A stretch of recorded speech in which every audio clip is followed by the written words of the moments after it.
Nous formons la prochaine génération pour relever les défis stratégiques de demain.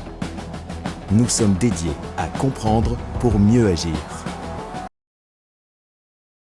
OK, good morning everyone. Bonjour à toutes et tous. Je suis Jonathan Paquin, je suis professeur titulaire au département de sciences politiques de l'Université Laval à Québec et je suis chercheur responsable sur la thématique des grandes puissances au sein du réseau d'analyse stratégique. Le réseau d'analyse stratégique qui est co-dirigé par mes collègues Stéphanie Von-Laquie de l'Université Queen's et Justin Massy de l'Université du Québec à Montréal a pour objectif de mobiliser l'expertise canadienne et internationale sur 3 grandes thématiques de recherche qui représentent des défis pour le Canada. D'abord, l'évolution du rôle des grandes puissances dans un contexte de remise en question de l'ordre international, et c'est dans le cadre de cette première thématique que ce colloque a lieu aujourd'hui.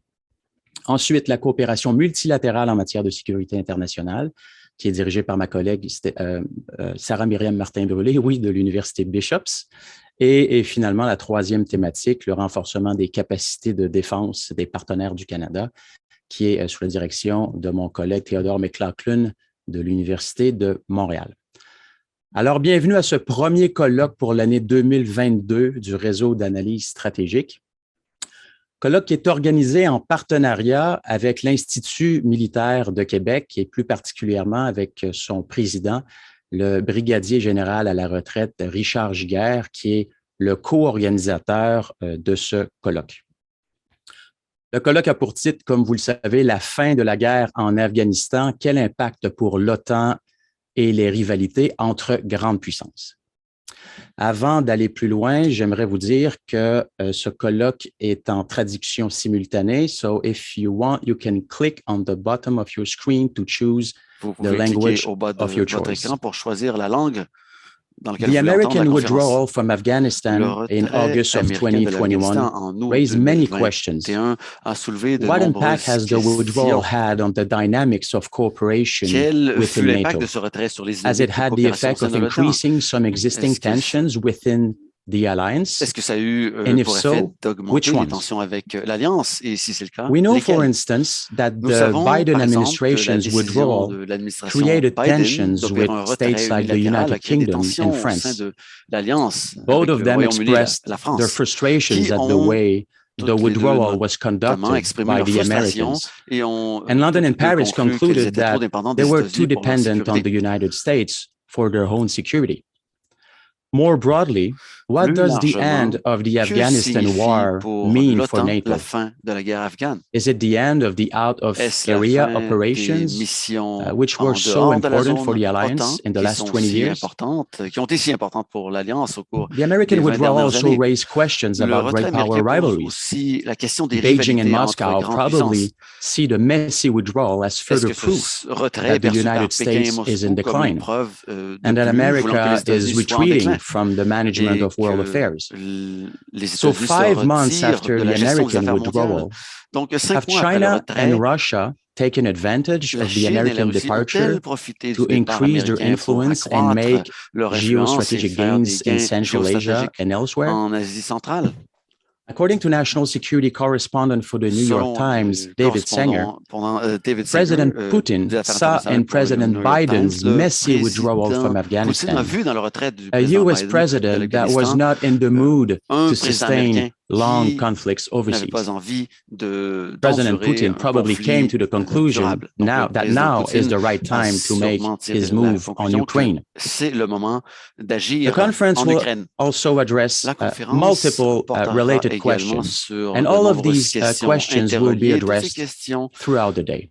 And I'm seront very abordées happy au and cours I'm de la journée. delighted Je suis très that, content, très heureux great experts, an excellent group of scholars d'avoir un from excellent many groupe parts of the world d'académiciens des will 4 join coins us du today monde to share avec their nous aujourd'hui perspective pour on this nous faire topic. part de leur perspective sur cette question. Our first panel, moderated by Justin Notre Massy, premier will specifically address panel the issue est animé of par the impact Justin of the U.S. Massy et withdrawal portera sur on the les competition effets between du retrait great américain powers. sur la concurrence Later entre on, les Ben grandes puissances. Roswell Plus tard, will deliver Ben the keynote Roswell address.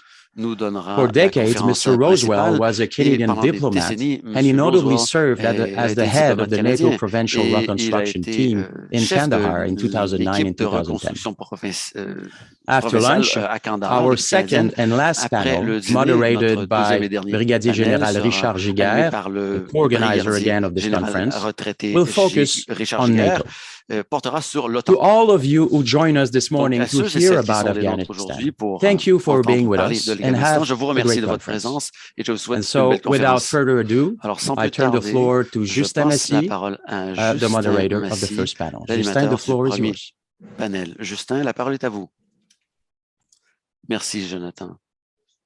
Bienvenue à ce premier panel de la journée qui porte sur le retrait de l'Afghanistan et son impact sur la concurrence entre les grandes puissances. Je suis content d'avoir des académiciens avec nous pour aborder cette question d'actualité. Comme l'a dit Jonathan, vous avez mentionné ce qui se passe en Ukraine. Nous avons des experts sur la Russie et qui pourront nous aider à chiffrer l'impact de ce retrait et de ses conséquences que l'on voit toujours aujourd'hui. Tous les panélistes sont en ligne, dont je ne lirai pas les biographies de tous nos panélistes. Elles sont trop longues. Ce sont des académiciens accomplis. Donc, je leur donnerai plus de temps pour leur propre présentation.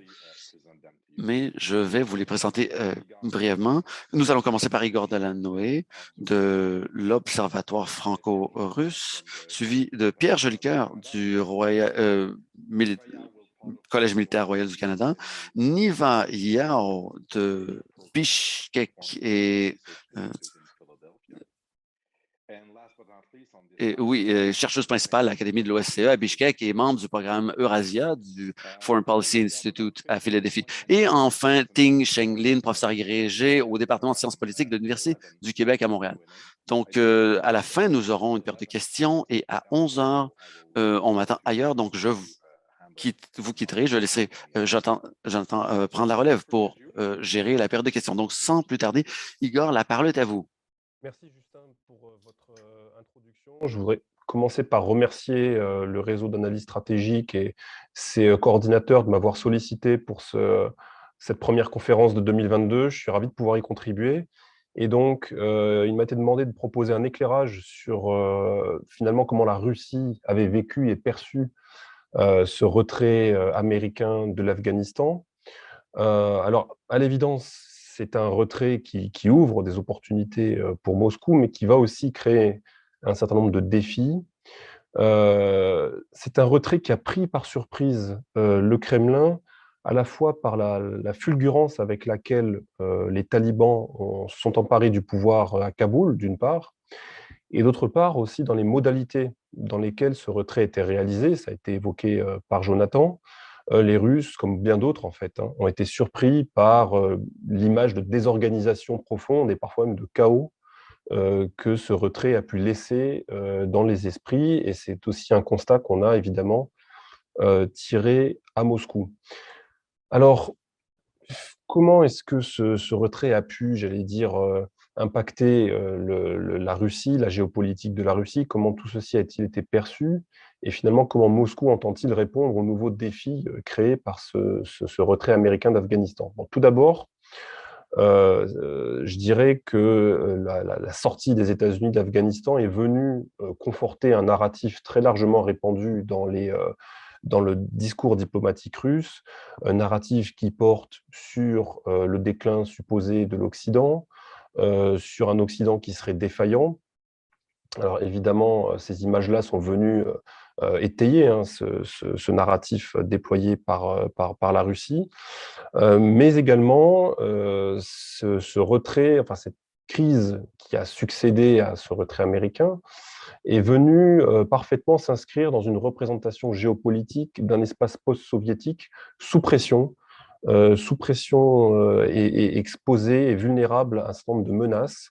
Et je rappelle que cet épisode afghan intervient après une série de crises qui ont affecté l'espace post-soviétique. Il y a bien entendu la crise en Biélorussie en 2020 et qui s'est poursuivie, la guerre dans le Haut-Karabakh également en 2020, Et donc maintenant, les partenaires centra-asiatiques de Moscou qui se retrouvent exposés, certains s'estimant menacés par la prise du pouvoir par des talibans à Kaboul.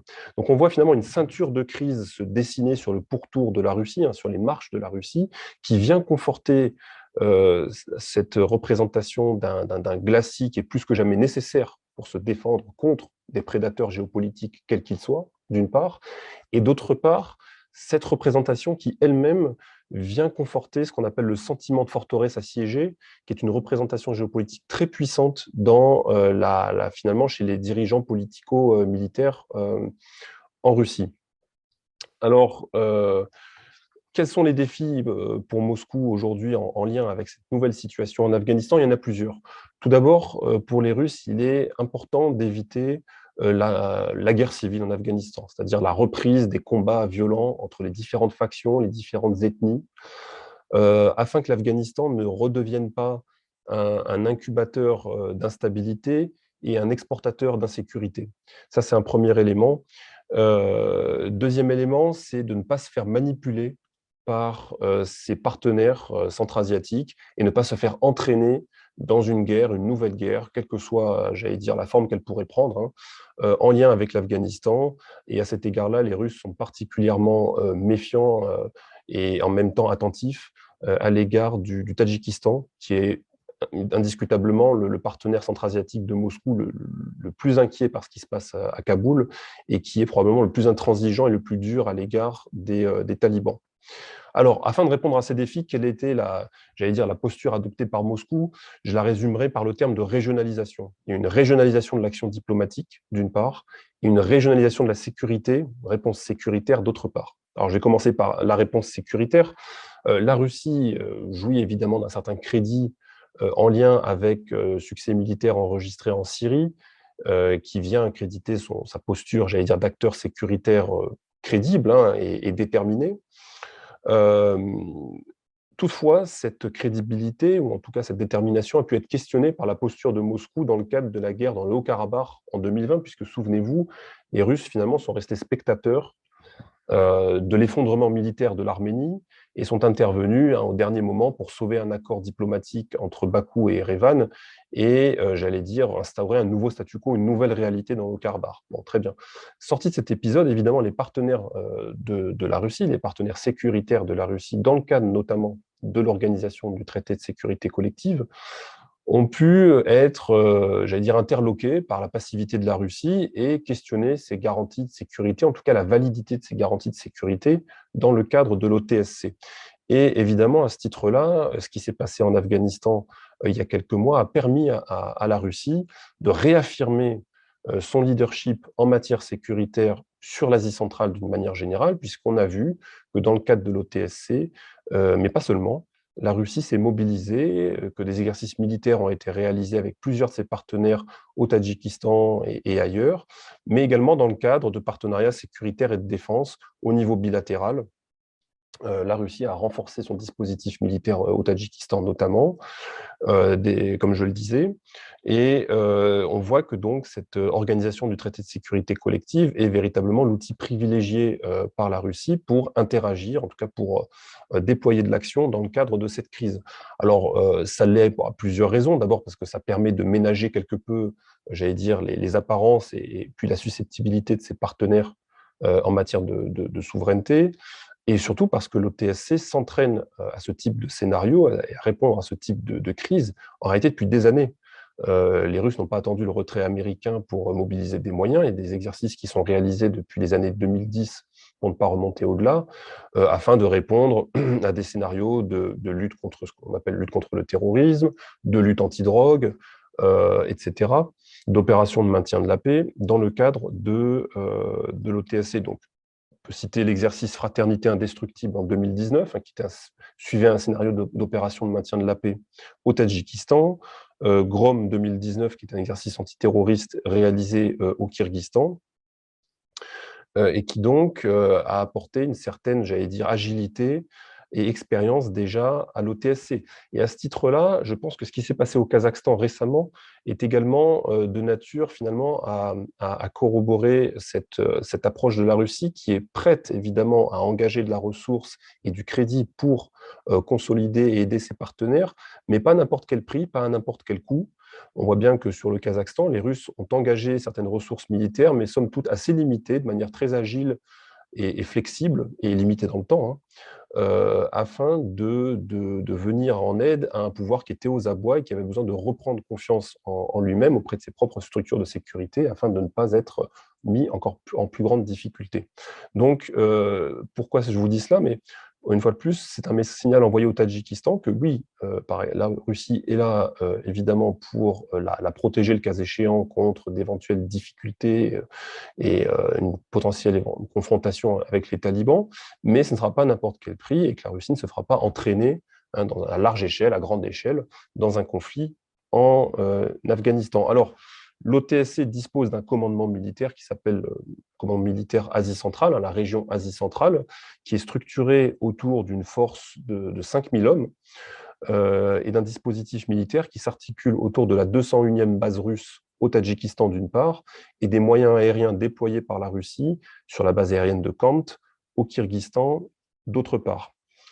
Sur le volet diplomatique maintenant, la personne qui est en charge du dossier afghan à Moscou s'appelle Zamir Kabulov, c'est un diplomate chevronné, qui est l'envoyé spécial du président russe pour l'Afghanistan, qui est le directeur du 2e département asiatique au ministère des Affaires étrangères russe et qui a été diplomate en poste à Kaboul pour une grande partie des années 2000, entre 2004 et 2009. Au niveau diplomatique, la Russie a anticipé le retrait d'Afghanistan, puisqu'elle a pris officiellement en contact avec les talibans dès 2018, dans le sillage de l'administration Trump, puisqu'en juillet 2018, vous avez les premiers entretiens directs entre des émissaires américains et les talibans. Et quelques mois plus tard, au mois de novembre, les Russes invitent les talibans à Moscou pour des pourparlers directs, puisque tout le monde comprend bien que l'administration américaine n'a qu'une envie, c'est retirer ses troupes d'Afghanistan. Là-dessus va se nouer un trialogue Russie, États-Unis, Chine sur le sujet afghan, auquel se joint le Pakistan dès le mois d'octobre 2019. Alors ce trialogue apparaît au mois d'avril 2019, et dès octobre 2019, le Pakistan y est invité. Alors, il est intéressant de s'arrêter une seconde sur le Pakistan, puisque historiquement, en tout cas, depuis la fin de la guerre froide, on peut dire que les Russes et les Pakistanais avaient des liens qui étaient très mauvais, en relation avec le rôle joué par Islamabad dans la défaite de l'Union soviétique en Afghanistan dans les années 80, évidemment. Cela dit, les Russes ont fait preuve de pragmatisme, et dès 2014, la relation est quelque peu refondée, les Russes et Pakistanais se redécouvrent, et depuis, on est dans le cadre d'un partenariat qui ne fait que monter en puissance, puisque depuis 2014, une coopération militaro-technique a été forgée, les Pakistanais ont acheté du matériel militaire à la Russie, d'une part, une coopération de défense, d'autre part, a été créée avec des exercices militaires communs qui sont réalisés donc chaque année. Et il y a également une coopération en matière énergétique qui est en train d'apparaître avec des projets de gazoducs, le gazoduc Pakstream notamment, dans la construction duquel les Russes devraient être associés étroitement. Donc, on est dans le cadre d'une rupture par rapport si on regarde les 30-40 dernières années, évidemment, indiscutablement une rupture qui est fondée tout simplement sur une approche pragmatique des Russes qui considèrent qu'il est nécessaire, malgré les excellentes relations qu'ils peuvent entretenir avec l'Inde, de devoir nouer un partenariat avec Islamabad, qui est le parrain des talibans, comme chacun sait, et que donc, à travers ce partenariat, les Russes auront peut-être plus de leviers, ou en tout cas plus de moyens d'interagir sur le théâtre afghan, sur lequel il manque de prise. Je vais y revenir juste après. Alors, à côté de cela, on sait que la Russie déploie une diplomatie multivectorielle, dont elle est assez familière, qu'elle ne raisonne pas en termes de jeu à somme nulle, puisqu'elle entretient des relations constructives aussi bien avec la Chine, c'est peu dire, qu'avec l'Inde, que je viens de mentionner, le Pakistan, mais également l'Iran, qui sont tous des voisins de l'Afghanistan et intéressés au premier titre par ce qui va se passer dans ce pays. Donc des relations constructives, mais qui n'empêchent pas certaines difficultés pour trouver des positions communes, notamment avec Pékin dans le cadre de l'Organisation de coopération de Shanghai, où on peut sentir des nuances quand même sur la posture à l'égard de l'Afghanistan. Il y a un autre, j'allais dire, une autre vecteur mis en avant par les Russes, qui est celui des corridors. Tout comme on a vu des corridors logistiques surgir dans le Caucase, dans le sillage de la crise du Karabakh, hein, des projets de corridors économiques et logistiques, les Russes aussi sont intéressés par l'édification de corridors entre l'Ouzbékistan et le Pakistan à travers l'Afghanistan, des corridors logistiques. Alors aujourd'hui, c'est des projets, hein, ça reste très hypothétique compte tenu de la situation sécuritaire sur le terrain. Personne n'est prêt à investir des sommes considérables que ces projets suppose, hein, pour l'instant, mais les Russes travaillent dans cette direction-là. L'opérateur ferroviaire russe principal, hein, qui s'appelle RGD, un chemin de fer de Russie, est prêt à investir de l'argent, notamment dans le tronçon Mazari-Sharif-Peshawar, Mazari-Sharif-Kaboul-Peshawar, afin de désenclaver l'Ouzbékistan, d'offrir une fenêtre, j'allais dire, vers l'océan Indien, et ce corridor-là venant s'insérer plus largement dans un corridor entre l'Extrême-Orient et l'Europe, qui serait relié à travers donc ce tronçon que je viens d'évoquer. Et on imagine bien que là, il y a un élément de concurrence avec la Chine, puisqu'on sait que la Chine promeut d'autres corridors, notamment dans le cadre de sa fameuse initiative One Belt, One Road, que tout le monde connaît bien. Troisième élément, sur le niveau intra-afghan maintenant, je vous disais juste avant que la Russie manque de levier, eh bien c'est un constat. Il n'existe pas de coopération commerciale fructueuse, des échanges économiques qui sont extrêmement marginaux entre la Russie et l'Afghanistan. Il n'y a pas de coopération militaro-technique substantielle sur lesquelles les Russes peuvent s'appuyer pour essayer de faire éventuellement pression sur leurs partenaires. Il n'y a pas de coopération énergétique non plus, il n'y a pas de tuyaux. Tant et si bien que les Russes sont un petit peu dépourvus de leviers à actionner sur l'Afghanistan, si bien qu'ils ont tenu à rebâtir cette relation que j'évoquais auparavant avec le Pakistan. Alors aujourd'hui, il y a quand même un élément sur lequel ils peuvent s'appuyer, c'est leur capacité de dialogue intra-afghane, c'est-à-dire qu'ils ont établi des liens et un dialogue avec à peu près toutes les forces en présence, hormis évidemment Al-Qaïda et l'État islamique au Khorasan, hein, mais avec les talibans, avec ce qui reste de l'Alliance du Nord, avec les différentes ethnies. Et le maître mot aujourd'hui, en tout cas l'objectif poursuivi par la diplomatie russe, c'est celui de forger un gouvernement afghan qui soit le plus inclusif possible. C'est véritablement martelé par Zamir Kabulov, hein. Alors inclusif, pas au sens forcément où on l'entend à Paris ou au Canada, mais inclusif au sens ethnique du terme, c'est-à-dire que le gouvernement afghan ne soit pas exclusivement ou ultra-majoritairement composé de Pashtuns, hein, qui est l'ethnie dominante chez les talibans, mais qu'on retrouve des Tadjiks, qu'on retrouve des Ouzbeks, des Hazaras, afin de conjurer le scénario du pire, qui serait donc reprise des hostilités ou in fine une guerre civile qui reprendrait tôt ou tard. Alors à cet égard-là, ils ont une approche qui est beaucoup plus proactive que celle qu'ils ont pu avoir par exemple dans le cadre du Congrès des peuples de Syrie, hein, souvenez-vous, en janvier 2018, où finalement ils se cantonnaient à un rôle de modérateur entre les différents factions, les différents clans ou acteurs syriens qui sont venus discuter à Sochi. Là, ils ont une posture qui est beaucoup plus proactive, qui n'est pas seulement du modérateur, mais qui est de susciter le dialogue, de contribuer au dialogue et d'y participer directement pour essayer de faire émerger un consensus et faciliter, j'allais dire, l'émergence de ce gouvernement inclusif. Donc, en conclusion, 4 points sur lesquels je voudrais insister. Tout d'abord, à ce stade, la Russie n'est plus un outsider sur l'Afghanistan. Elle est devenue une puissance macro-régionale qui a acquis et qui acquiert de l'influence de plus en plus sur ce dossier-là. Deuxièmement, elle intervient, comme je l'ai présenté, à la fois au niveau régional, sécuritairement et diplomatiquement, mais également au niveau intra-afghan. Et à cet égard, elle peut compter sur une image moins mauvaise que ce qu'on peut croire, puisqu'aujourd'hui, les différentes enquêtes réalisées sur place montrent finalement que les Afghans tiennent plutôt responsables de leur malheur les Occidentaux et l'OTAN, et non plus l'Union soviétique ou la Russie, comme cela pouvait être le cas il y a 20 ans ou 25 ans. Donc elles jouissent, semble-t-il, d'une certaine image, bonne image de ce côté-là, en tout cas moins mauvaise que ce qu'on peut l'imaginer. Il y a une ligne rouge, évidemment, même deux, Le scénario d'une intervention militaire est exclu pour des raisons que l'on comprend tous, hein. Mais deuxième ligne rouge, les Russes, pour autant, ne veulent pas le voir revenir de bases occidentales ou de bases américaines en Asie centrale, hein. On sent que les Américains avaient tenté le coup dans le sillage de leur retrait, d'obtenir des facilités d'accès à tel ou tel aérodrome pour déployer des drones et être en mesure quand même de réaliser certaines opérations. Les Russes ont fait comprendre qu'on ne les y reprendrait pas, hein. Ça avait été possible il y a 20 ans. Aujourd'hui, c'est évidemment totalement exclu. Et dernier point, j'ai tendance quand même à croire, enfin à comprendre que c'est cette nouvelle crise afghane, ou en tout cas cet Afghanistan post-retrait, tout comme ce qui s'est passé en Biélorussie et j'allais dire au Karabakh en 2020, toutes ces crises-là, finalement, permettent à la Russie de réaffirmer son leadership sécuritaire, voire de reprendre prise sur un espace où on pouvait croire que parfois son influence commençait à s'effilocher, pour différentes raisons qui tiennent à chacun de ces théâtres qu'on n'a pas le temps de détailler ici, évidemment.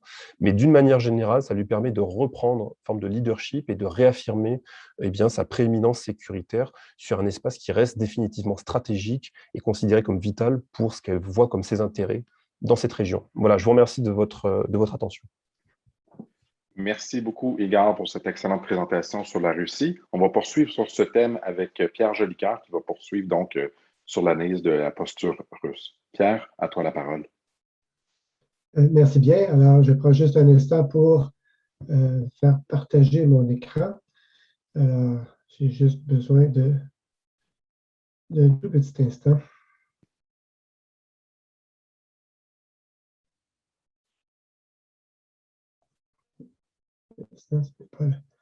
Alors, certains des éléments que je vais présenter vont se recouper un peu avec ce qui vient d'être présenté par Igor Delanoë, parce que le thème qui m'a été suggéré est sensiblement le même.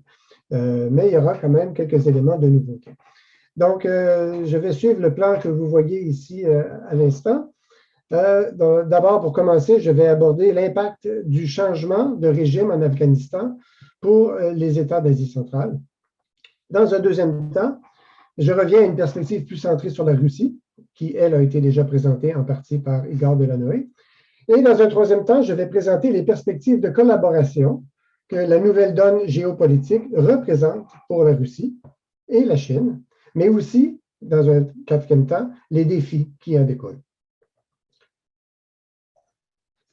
Alors, d'abord, la première partie, les impacts du changement de régime en Afghanistan pour les États d'Asie centrale. Alors, le retour au pouvoir des talibans fait craindre les États d'Asie centrale. Alors, quelles sont ces craintes en particulier? Eh bien, la première crainte est surtout d'ordre sécuritaire, avec les menaces d'actions terroristes.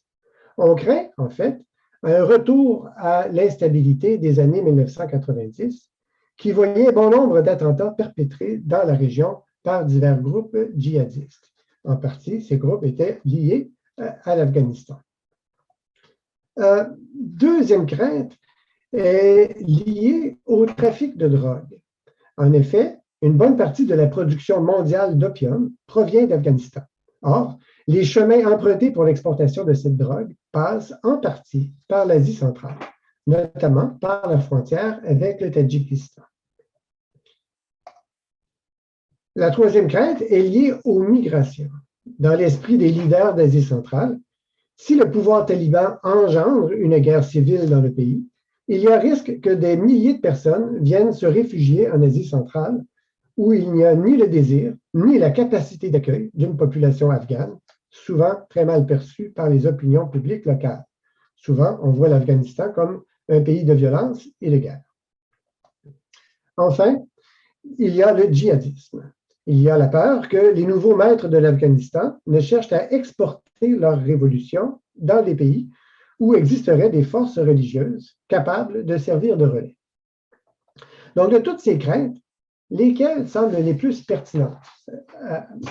Ici, c'est juste une simple carte pour montrer le parcours qu'emprunte l'exportation d'opium depuis l'Afghanistan. On voit qu'une partie de cet opium transige par l'Asie centrale et va justement en Russie. On estime, je pense, qu'à plus de 20% les consommateurs d'opium dans le monde se retrouvent en Russie. Alors, donc, je remets à l'écran les craintes que j'ai présentées. La première crainte, le trafic de drogue, existe bien sûr, mais ils ne peuvent se développer qu'avec la complicité des douaniers de ces pays, hein, donc des pays d'Asie centrale, voire avec les régimes eux-mêmes.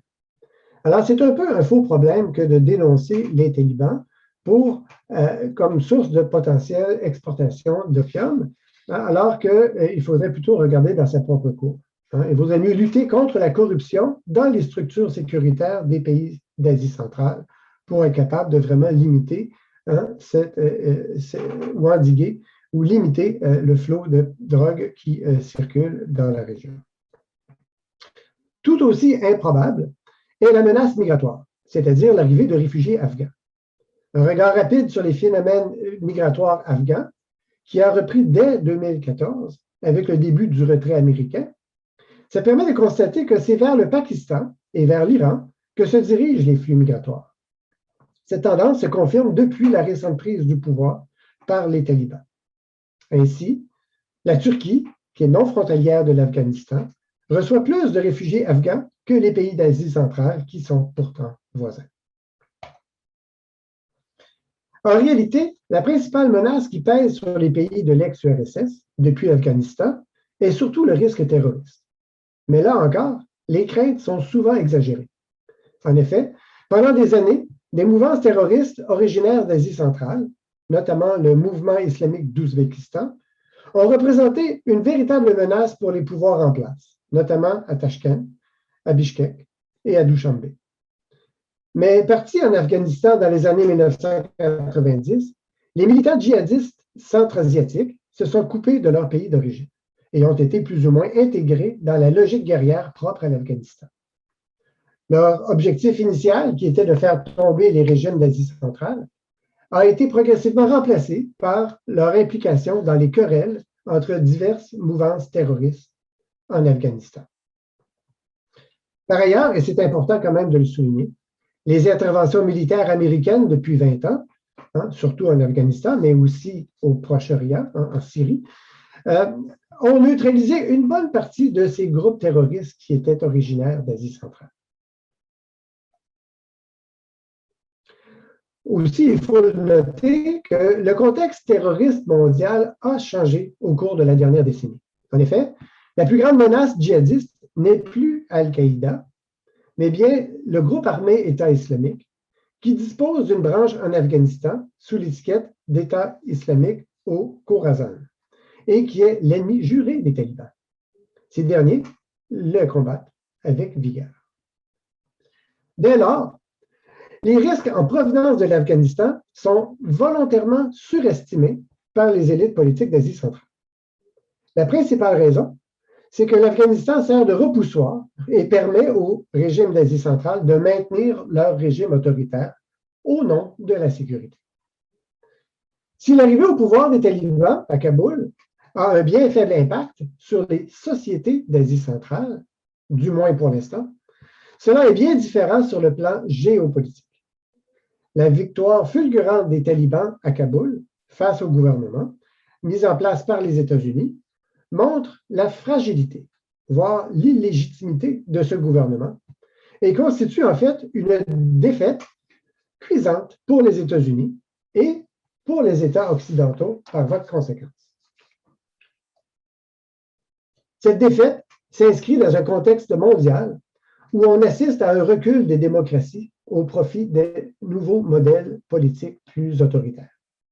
Pour l'Asie centrale, cela signifie plus concrètement que les États rivaux de l'Occident, que sont la Chine ou la Russie, marquent des points dans la région. Deuxième partie de mon exposé, les intérêts maintenant de la Russie spécifiques à l'Asie centrale. Les intérêts de la Russie sont principalement axés sur la sécurité. Son objectif principal est de sécuriser les frontières nord de l'Afghanistan avec le Tadjikistan, l'Ouzbékistan et le Turkménistan. C'est une nécessité pour protéger ses propres frontières sud contre les sources d'instabilité, notamment les activités du groupe armé État islamique, d'autres mouvements extrémistes terroristes et le trafic de drogue. Même si j'ai affirmé il y a un instant que ces problèmes semblent exagérés, on ne peut pas les évacuer complètement. Pour faire face à ces défis, la Russie renforce son appareil sécuritaire dans la région. La Russie possédait déjà une base aérienne à Khan, ça a été mentionné tout à l'heure, près de Bishkek, au Kyrgyzstan, et sa 201e base militaire est implantée dans la région de Dushanbe, au Tadjikistan. Cette base accueille pour l'instant 7000 soldats russes, ce qui en fait la plus grande base militaire de la Russie à l'étranger. Plus grand encore que le déploiement en Syrie actuellement. Tout au cours de l'automne, la Russie a rééquipé ses bataillons au Tadjikistan avec du nouveau matériel. J'ai noté juste pour le mois d'octobre des nouveaux véhicules de combat d'infanterie, des missiles solaires à guidage infrarouge portatifs de dernière génération, des lance-flammes, des missiles guidés anti-chars, des fusils de précision, etc. Au mois de décembre, Moscou a même fourni jusqu'à 30 nouveaux chars T-72. Alors, tout ça pour dire que la Russie est en train d'augmenter ses capacités militaires, rafraîchir, mais renouveler son matériel afin de pouvoir être plus efficace en cas de besoin. Au-delà du matériel, il y a aussi la préparation. En août, alors que les talibans, en août 2021, alors que les talibans gagnaient du terrain au nord de l'Afghanistan, la Russie a organisé des exercices militaires avec l'Ouzbékistan et le Tadjikistan en territoire tadjik, à une vingtaine de kilomètres à peine de la frontière afghane, ce qui montre la détermination des trois pays à maintenir la sécurité dans la région. En fait, la Russie tente d'utiliser l'OTSC, l'Organisation du traité de sécurité collective, un regroupement de 6 pays dont fait partie le Tadjikistan, mais, c'est à noter, pas l'Ouzbékistan, afin de s'imposer comme principal pourvoyeur de sécurité dans la région.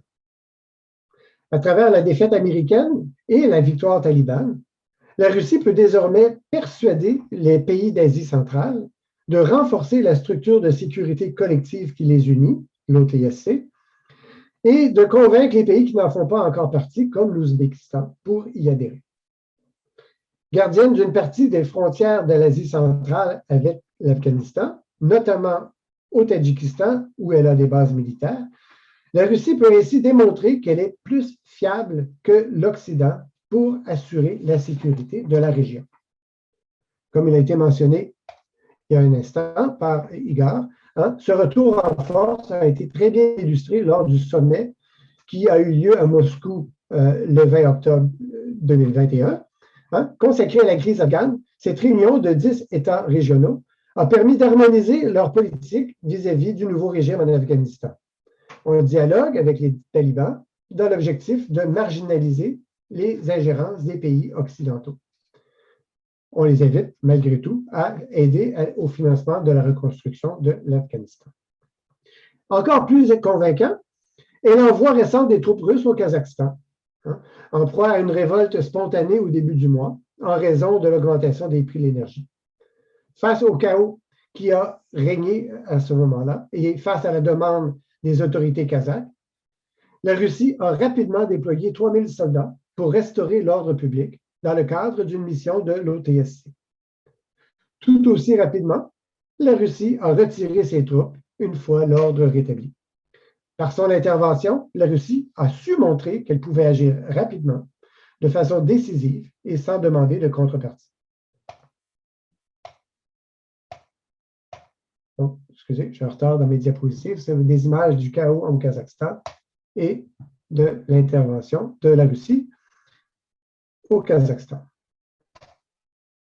Maintenant, troisième partie de mon exposé, les perspectives de coopération avec la Chine. Donc, à la suite du retrait américain d'Afghanistan, la perspective de retour de l'instabilité dans la région pourrait favoriser la coopération entre la Chine et la Russie. En août, alors que les talibans s'approchaient de la victoire, les forces russes ont participé pour la première fois à un exercice militaire organisé par la Chine sur son territoire. C'est le Joint Western 2021. Ces manœuvres étaient axées sur la lutte antiterroriste. En septembre, la Russie et la Chine ont réalisé des exercices militaires conjoints, encore une fois, sur le territoire de la Russie, près de la frontière avec le Kazakhstan, sous l'égide de l'Organisation de coopération de Shanghai. Cet exercice comportait également des manœuvres de lutte contre le terrorisme. Il faut noter que la Russie et la Chine organisent depuis 2005 des exercices militaires conjoints dans le cadre de l'Organisation de coopération de Shanghai, dont beaucoup sont axés sur la lutte antiterroriste.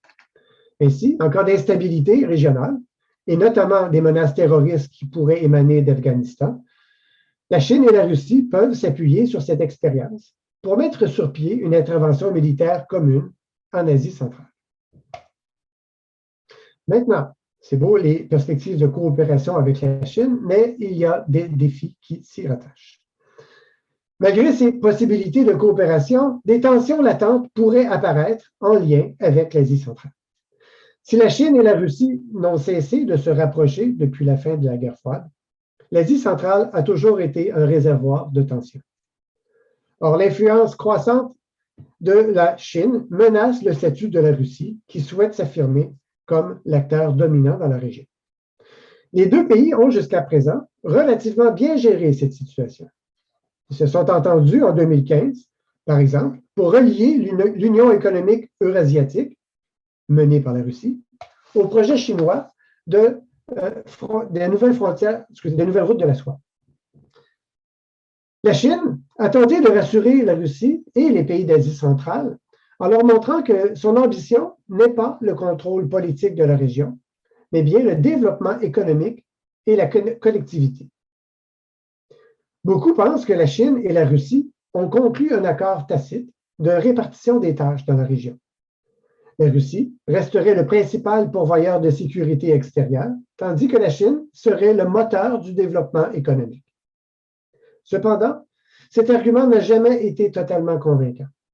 Compte tenu de ses intérêts économiques grandissants dans la région, la Chine aurait des raisons de vouloir développer son influence politique et accroître son rôle de sécurité dans la région. En fait, elle a commencé dès 2016 à travailler avec le Tadjikistan et le précédent gouvernement afghan afin de garantir la sécurité dans la région. Ces dernières années, la Chine a aidé la construction et au renforcement des postes frontières au Tadjikistan. Elle a aussi consolidé les capacités de forces de sécurité du Pakistan et a construit une base pour les forces de montagne afghanes près du corridor de Wakhan, que vous voyez ici, à la frontière, la toute petite frontière de la Chine, avec l'Afghanistan. La Chine a également construit une base de la police armée du peuple au Tadjikistan et aurait établi une base en Afghanistan, bien que cela n'ait jamais été confirmé. Toutes ces activités pourraient créer des tensions avec la Russie. Cependant, l'engagement sécuritaire de la Chine dans la région ne signifie pas nécessairement qu'elle ait l'intention de détrôner la Russie dans ce domaine. Son objectif est plutôt de garantir la sécurité dans le secteur qui la concerne le plus directement, à savoir sa région frontalière occidentale. Au lieu d'assumer ou d'assurer la Russie, le développement, la sécurité et l'autre, l'économie, donc la Chine et la Russie pourraient se répartir les missions de sécurité en se concentrant chacune sur des zones spécifiques.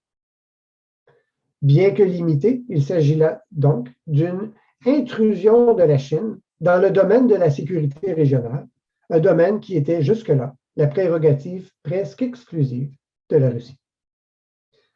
La Russie semble accepter les efforts de la Chine pour sécuriser sa frontière nationale, qui passe par une coopération avec les États voisins. À long terme, toutefois, la Chine pourrait renforcer la présence de ses forces de sécurité dans la région, diminuant de fait le rôle de la Russie. Alors, comment la Russie verrait-elle cette évolution si la Chine cherchait à protéger non seulement ses frontières, mais aussi ses investissements un peu plus éloignés au cœur de l'Asie centrale? La question reste ouverte. Pour conclure, on peut voir que le retrait des États-Unis a fait naître un nouvel ordre régional en Asie centrale. Dans ce contexte, les sources de tensions latentes que les deux pays, la Chine et la Russie, ont jusqu'à présent gérées avec une relative fluidité, pourraient refaire surface et susciter de nouveaux défis. Voilà. Merci de votre attention. Merci beaucoup, Pierre, pour cette présentation très intéressante qui est complémentaire avec la précédente et qui va faire un bon pont avec la présentation qui va suivre. Mais avant de donner la parole à ma collègue, je veux souligner à toutes celles et ceux qui nous écoutent de commencer à préparer vos questions pour nos intervenants. Vers 11 heures, on va prendre les questions et vous pouvez commencer à les écrire dans la fonction Q&R, de la fonction questions-réponses de Zoom. Vous pouvez les mettre tout de suite sur papier et on va pouvoir les prendre en considération lorsqu'on va faire la tournée des questions. Et tous nos présentateurs et intervenants aujourd'hui pourront aussi participer à cet échange-là. Donc, s'il y a des éléments sur lesquels vous voulez rebondir sur vos collègues, on aura ce moment-là vers 11 heures pour ce faire. Sans plus attendre, I'll give now the floor to Niva, who will continue the discussion towards China. Je donnerai la parole maintenant à Niva. Nous allons continuer à parler de la Chine plus spécifiquement. Merci. Merci de m'avoir invité. Je vais simplement donner quelques instants à l'auditoire pour changer de langue afin d'avoir la traduction ou l'interprétation vers le français. Je ne parle pas le français, donc bonjour à l'auditoire francophone, mes collègues. Bonjour à tous. Bon, alors je vais également faire attention au temps qui m'est imparti parce que nous avons très bien respecté le temps. Jusqu'à maintenant, nous avons beaucoup de temps pour répondre aux questions, ce qui m'enthousiasme énormément. Alors, je travaille pour l'Académie OIC Academy et c'est un institut d'éducation qui est au Kyrgyzstan, à Bishkek, sous l'Organisation de sécurité OSCE pour la coopération en Europe. Je suis une chercheuse ici, résidente. J'étudie les affaires chinoises en Asie centrale, en Afghanistan. Et donc, voilà, sous l'égide de l'OSCE, j'ai quelques 15 minutes pour vous parler de l'histoire plus récente. Et je vais pense pas revenir à la relation entre la Chine et le Taliban. Ça ne vaut pas la peine d'aller si loin. Et je vais parler surtout de l'avenir et qu'est-ce qui émane du nouveau contexte ou du contexte actuel. Voilà. Mon exposé sera très bref. Je vais vous parler de la Chine, comment la République populaire de Chine a répondu vis-à-vis des États-Unis lorsqu'ils ont annoncé le retrait en 2010 du territoire. Je vais parler également de comment la Chine a répondu après coup, après ce même retrait des États-Unis et comment la Chine a répondu à la présence des talibans à Kaboul. Durant ces deux moments de ma présentation, je vais parler un petit peu des calculs de la Chine, de l'intérêt de la Chine durant ces deux événements. Alors, la Chine ne veut pas la stabilité en Afghanistan, dans la région en général. D'abord, à cause de la présence américaine en Afghanistan, la Chine a pu bénéficier, relativement parlant, d'un environnement stable et libre en Asie centrale, et c'est bon pour ses investissements dans le secteur gazier et pétrolier. Il y a deux gazoducs en Asie centrale, un pour le gaz, un pour le pétrole, et donc pour que l'auditoire puisse comprendre le tout, je vous donne une petite perspective. La Chine importe 48% de ses besoins énergétiques d'outre-mer, 40% plutôt. Et la moitié du 40% provient du Kazakhstan. Donc, voilà les statistiques pour 2021. Donc, encore une fois, il s'agit là d'une source ou d'un actif énergétique très important pour la Chine, donc au niveau régional.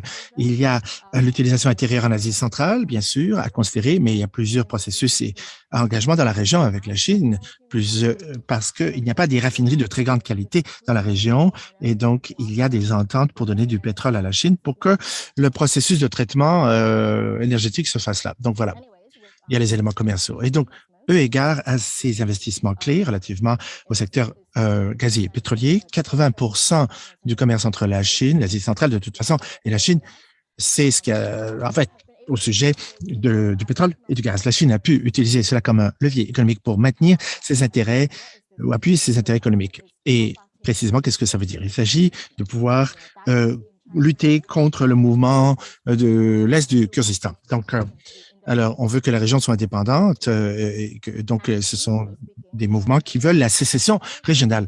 Et donc, il faut s'assurer qu'aucun gouvernement d'Asie centrale appuie ce mouvement de Xinjiang, de rébellion de sécession.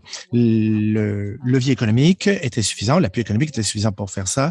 Le PLC est allé chercher la plupart des actifs en investissant dans le secteur gazier et pétrolier et de minerais également régionaux afin de renforcer la position des dirigeants de leurs pays respectifs.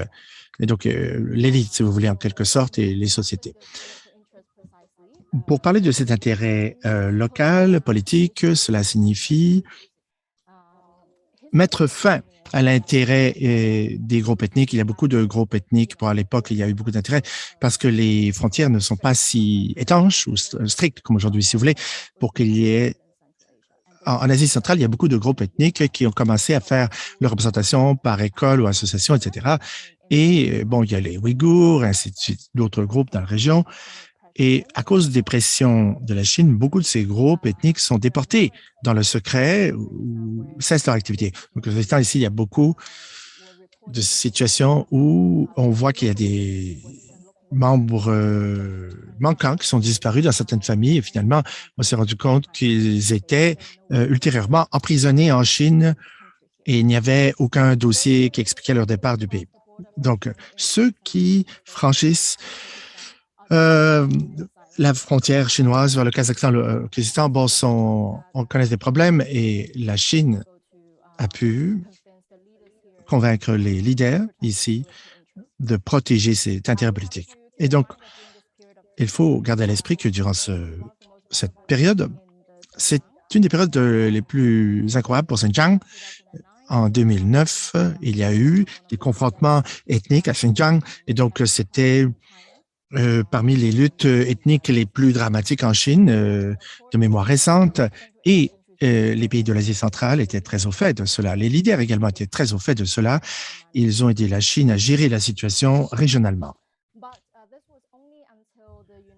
Ça, c'était juste parce que les États-Unis commencent à parler ou à entrevoir leur départ de l'Afghanistan. La Chine a été mise en mauvaise posture pour pouvoir maintenir la stabilité régionale, pour pouvoir continuer à démontrer à ses alliés d'Asie centrale que la Chine continue à s'engager dans la région, à maintenir ses engagements régionaux. Comme l'autre membre du panel l'a dit, l'Afghanistan est une pépinière à mouvement terroriste. Et donc, l'Asie centrale est d'intérêt, donc on voit qu'il y a plusieurs vidéos. Les gens d'Asie centrale se convertissent à l'islam. C'est l'objectif de la conversion donc de ces groupes terroristes spécifiques dans la région. Durant la dernière décennie, l'Organisation de coopération de Shanghai, dont on a parlé un peu, s'est accrue à une étendue plus vaste dans la région. Je ne parlerai pas des détails pour vous dire comment cette organisation a pu accroître son rôle régional au niveau du terrain. Si vous voulez, c'est une importation. C'est une organisation importante. Beaucoup d'experts également avaient l'habitude de débattre du rôle de la Russie, le CSTO, et on a parlé de l'OTSC, CSTO. On ne sait pas vraiment ce que fait l'OTSC et bon, s'ils ont un pouvoir ou pas et comment. Il y a quelques semaines au Kazakhstan, on a vu que l'OTSC a un pouvoir. Et cela revient à parler de l'Organisation de coopération chinoise, l'OTSC. C'est la même chose, même s'il n'y a rien de dramatique qui a été fait. Là, ça ne veut pas dire qu'ils n'ont pas la capacité de faire quelque chose de dramatique ou de draconien à l'avenir. Et ça l'a fait bilatéralement également. La Chine a mené plusieurs exercices, des manœuvres militaires dans la région, donnant de la formation militaire aux armées d'Asie centrale, en leur donnant beaucoup d'équipements militaires, en bâtissant des infrastructures de sécurité gratuitement, si vous voulez. Il y a plusieurs près de la frontière du Tadjikistan, entre autres au niveau chinois, du Tadjikistan, il y a beaucoup de caméras et de points de contrôle frontaliers.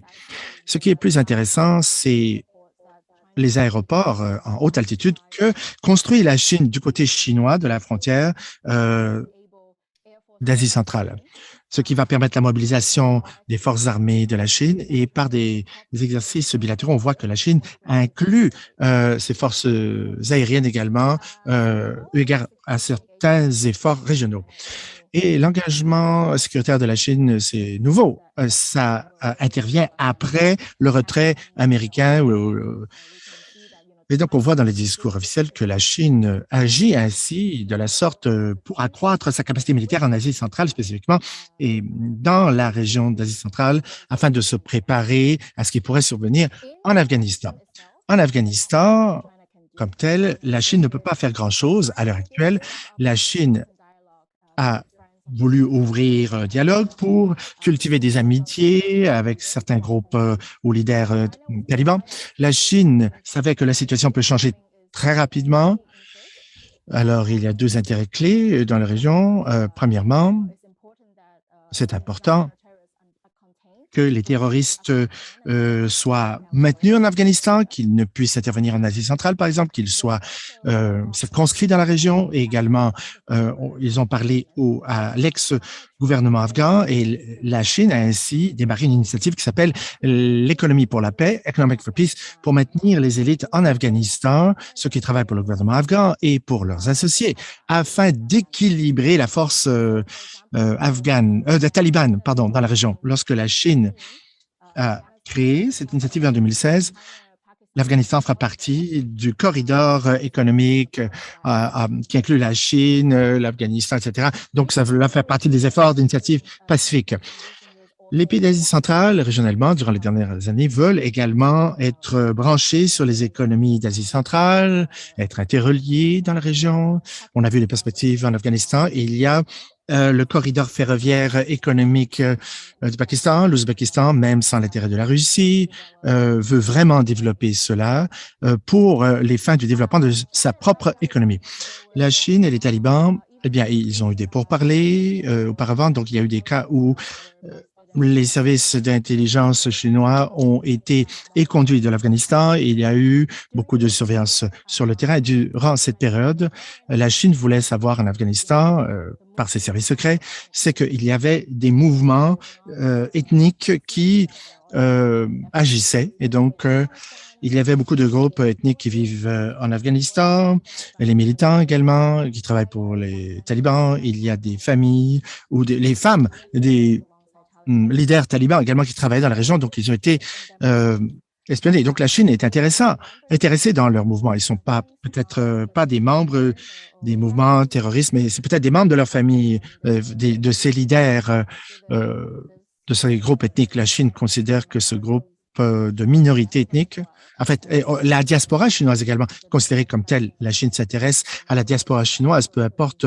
où ils aboutiront. Et donc, ça, c'est très naturel. Cela va de soi pour la Chine de s'intéresser à ces groupes. Ces discussions avec le gouvernement afghan ou avec les talibans ne sont pas allées très loin. En aucun cas, il n'y avait pas d'autres options pour la Chine pour faire davantage en la matière. Après le retrait des Américains, il y a eu les talibans qui sont arrivés à Kaboul et c'est un contexte très différent pour la Chine maintenant. Donc, depuis cette année et l'an dernier, on voit que les choses ont changé. La Chine a suffisamment de capacité, de potentiel actuellement pour circonscrire le mouvement du Pakistan pour que cela soit l'affaire de Xinjiang. L'équipement et la mobilisation qui est toujours présente à Xinjiang, c'est la meilleure politique de confinement. La menace ne vient pas du corridor de Wakhan. Il n'y a pas là de capacité de pénétration frontalière. Et donc, les menaces ne sont pas contre Xinjiang de soi. La préoccupation principale de la Chine, eu égard à la situation actuelle, c'est les activités de l'Est du Turkestan qui pourraient renaître dans le contexte. Il faut savoir que la Chine a passé les 20 dernières années à se débarrasser de leurs activités, et de différentes façons. Si l'Afghanistan devient un moyen encore plus intéressant pour les groupes terroristes internationaux, ces activités, incluant celles des Turkestan de l'Est, vont déborder vers l'Asie centrale et vers la Chine.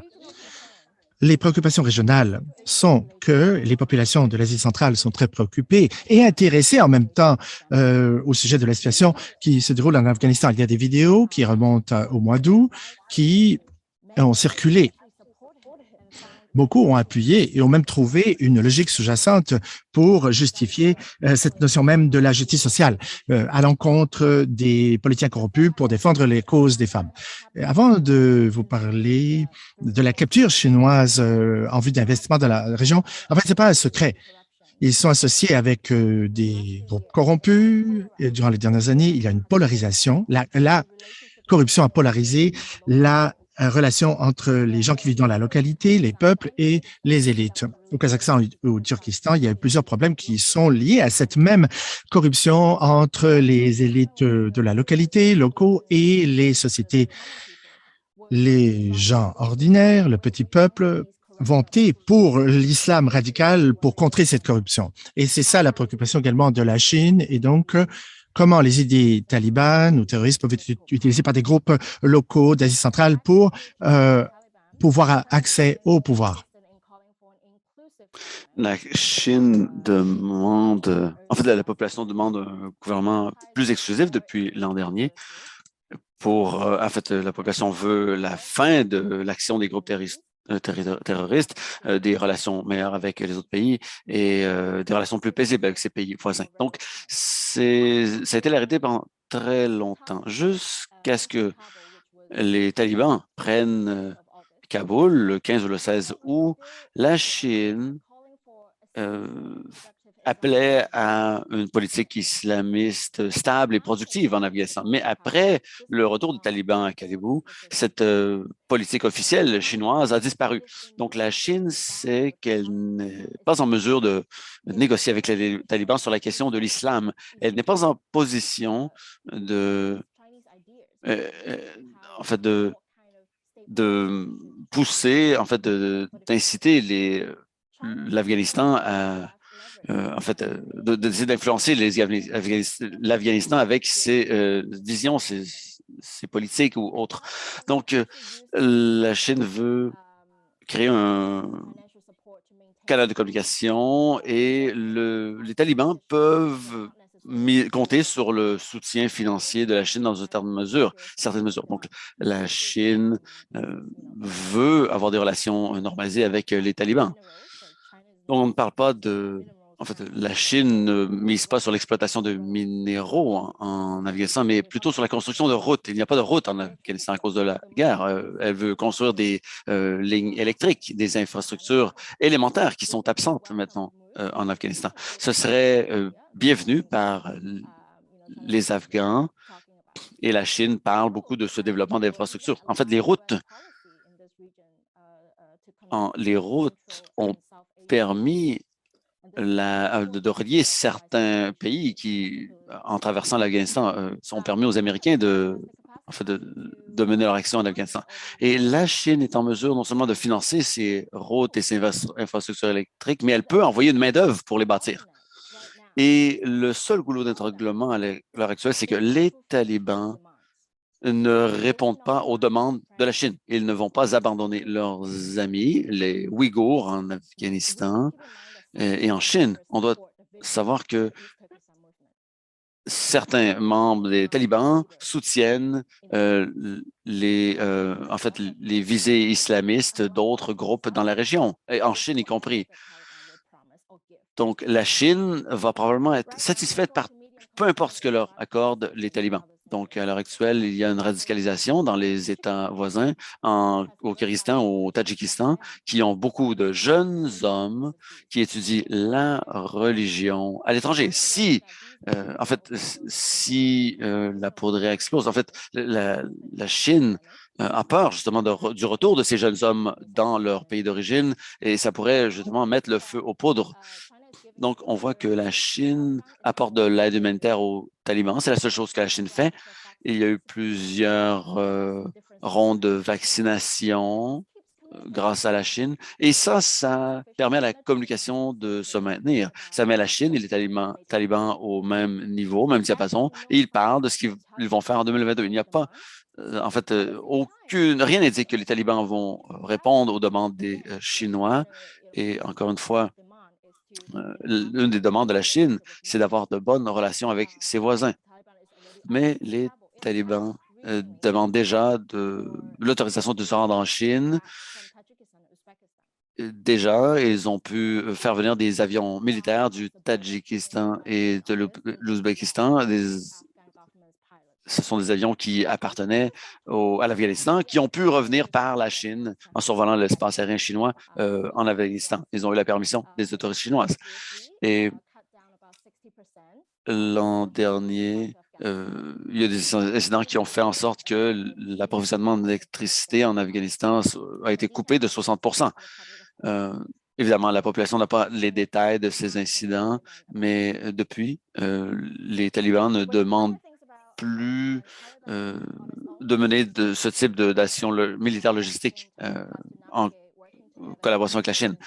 Donc, la Chine travaille avec des leaders en Asie centrale et Pékin n'a pas le temps de se concentrer sur cette partie du monde, l'Afghanistan, et elle n'a pas les ressources pour le faire. Donc, il y a quelques semaines, il y a eu des manifestations au Kazakhstan et la Chine a appelé le président chinois a appelé le président kazakh, Nazim Mayev, et le président chinois l'a appelé grand ami pour lui rappeler les relations profondes qui unissent la Chine et le Kazakhstan, relations historiques. Et cette action de la Chine, en fait, Xi Jinping et les autres meneurs en Chine comprennent que c'est Nazarbayev qui tire les ficelles en Kazakhstan. Maintenant qu'il est parti, Pékin a perdu un grand ami, un grand allié dans cette région qui perd en stabilité, comme l'Afghanistan.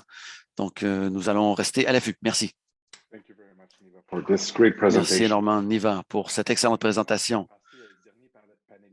De ce premier panel ce matin et j'invite à nouveau tous les membres de l'audience à préparer leurs questions dans la fonction Q&R de Zoom pour qu'on puisse les entretenir, les transmettre à nos excellents intervenants jusqu'à présent et permettre un échange entre vous et eux.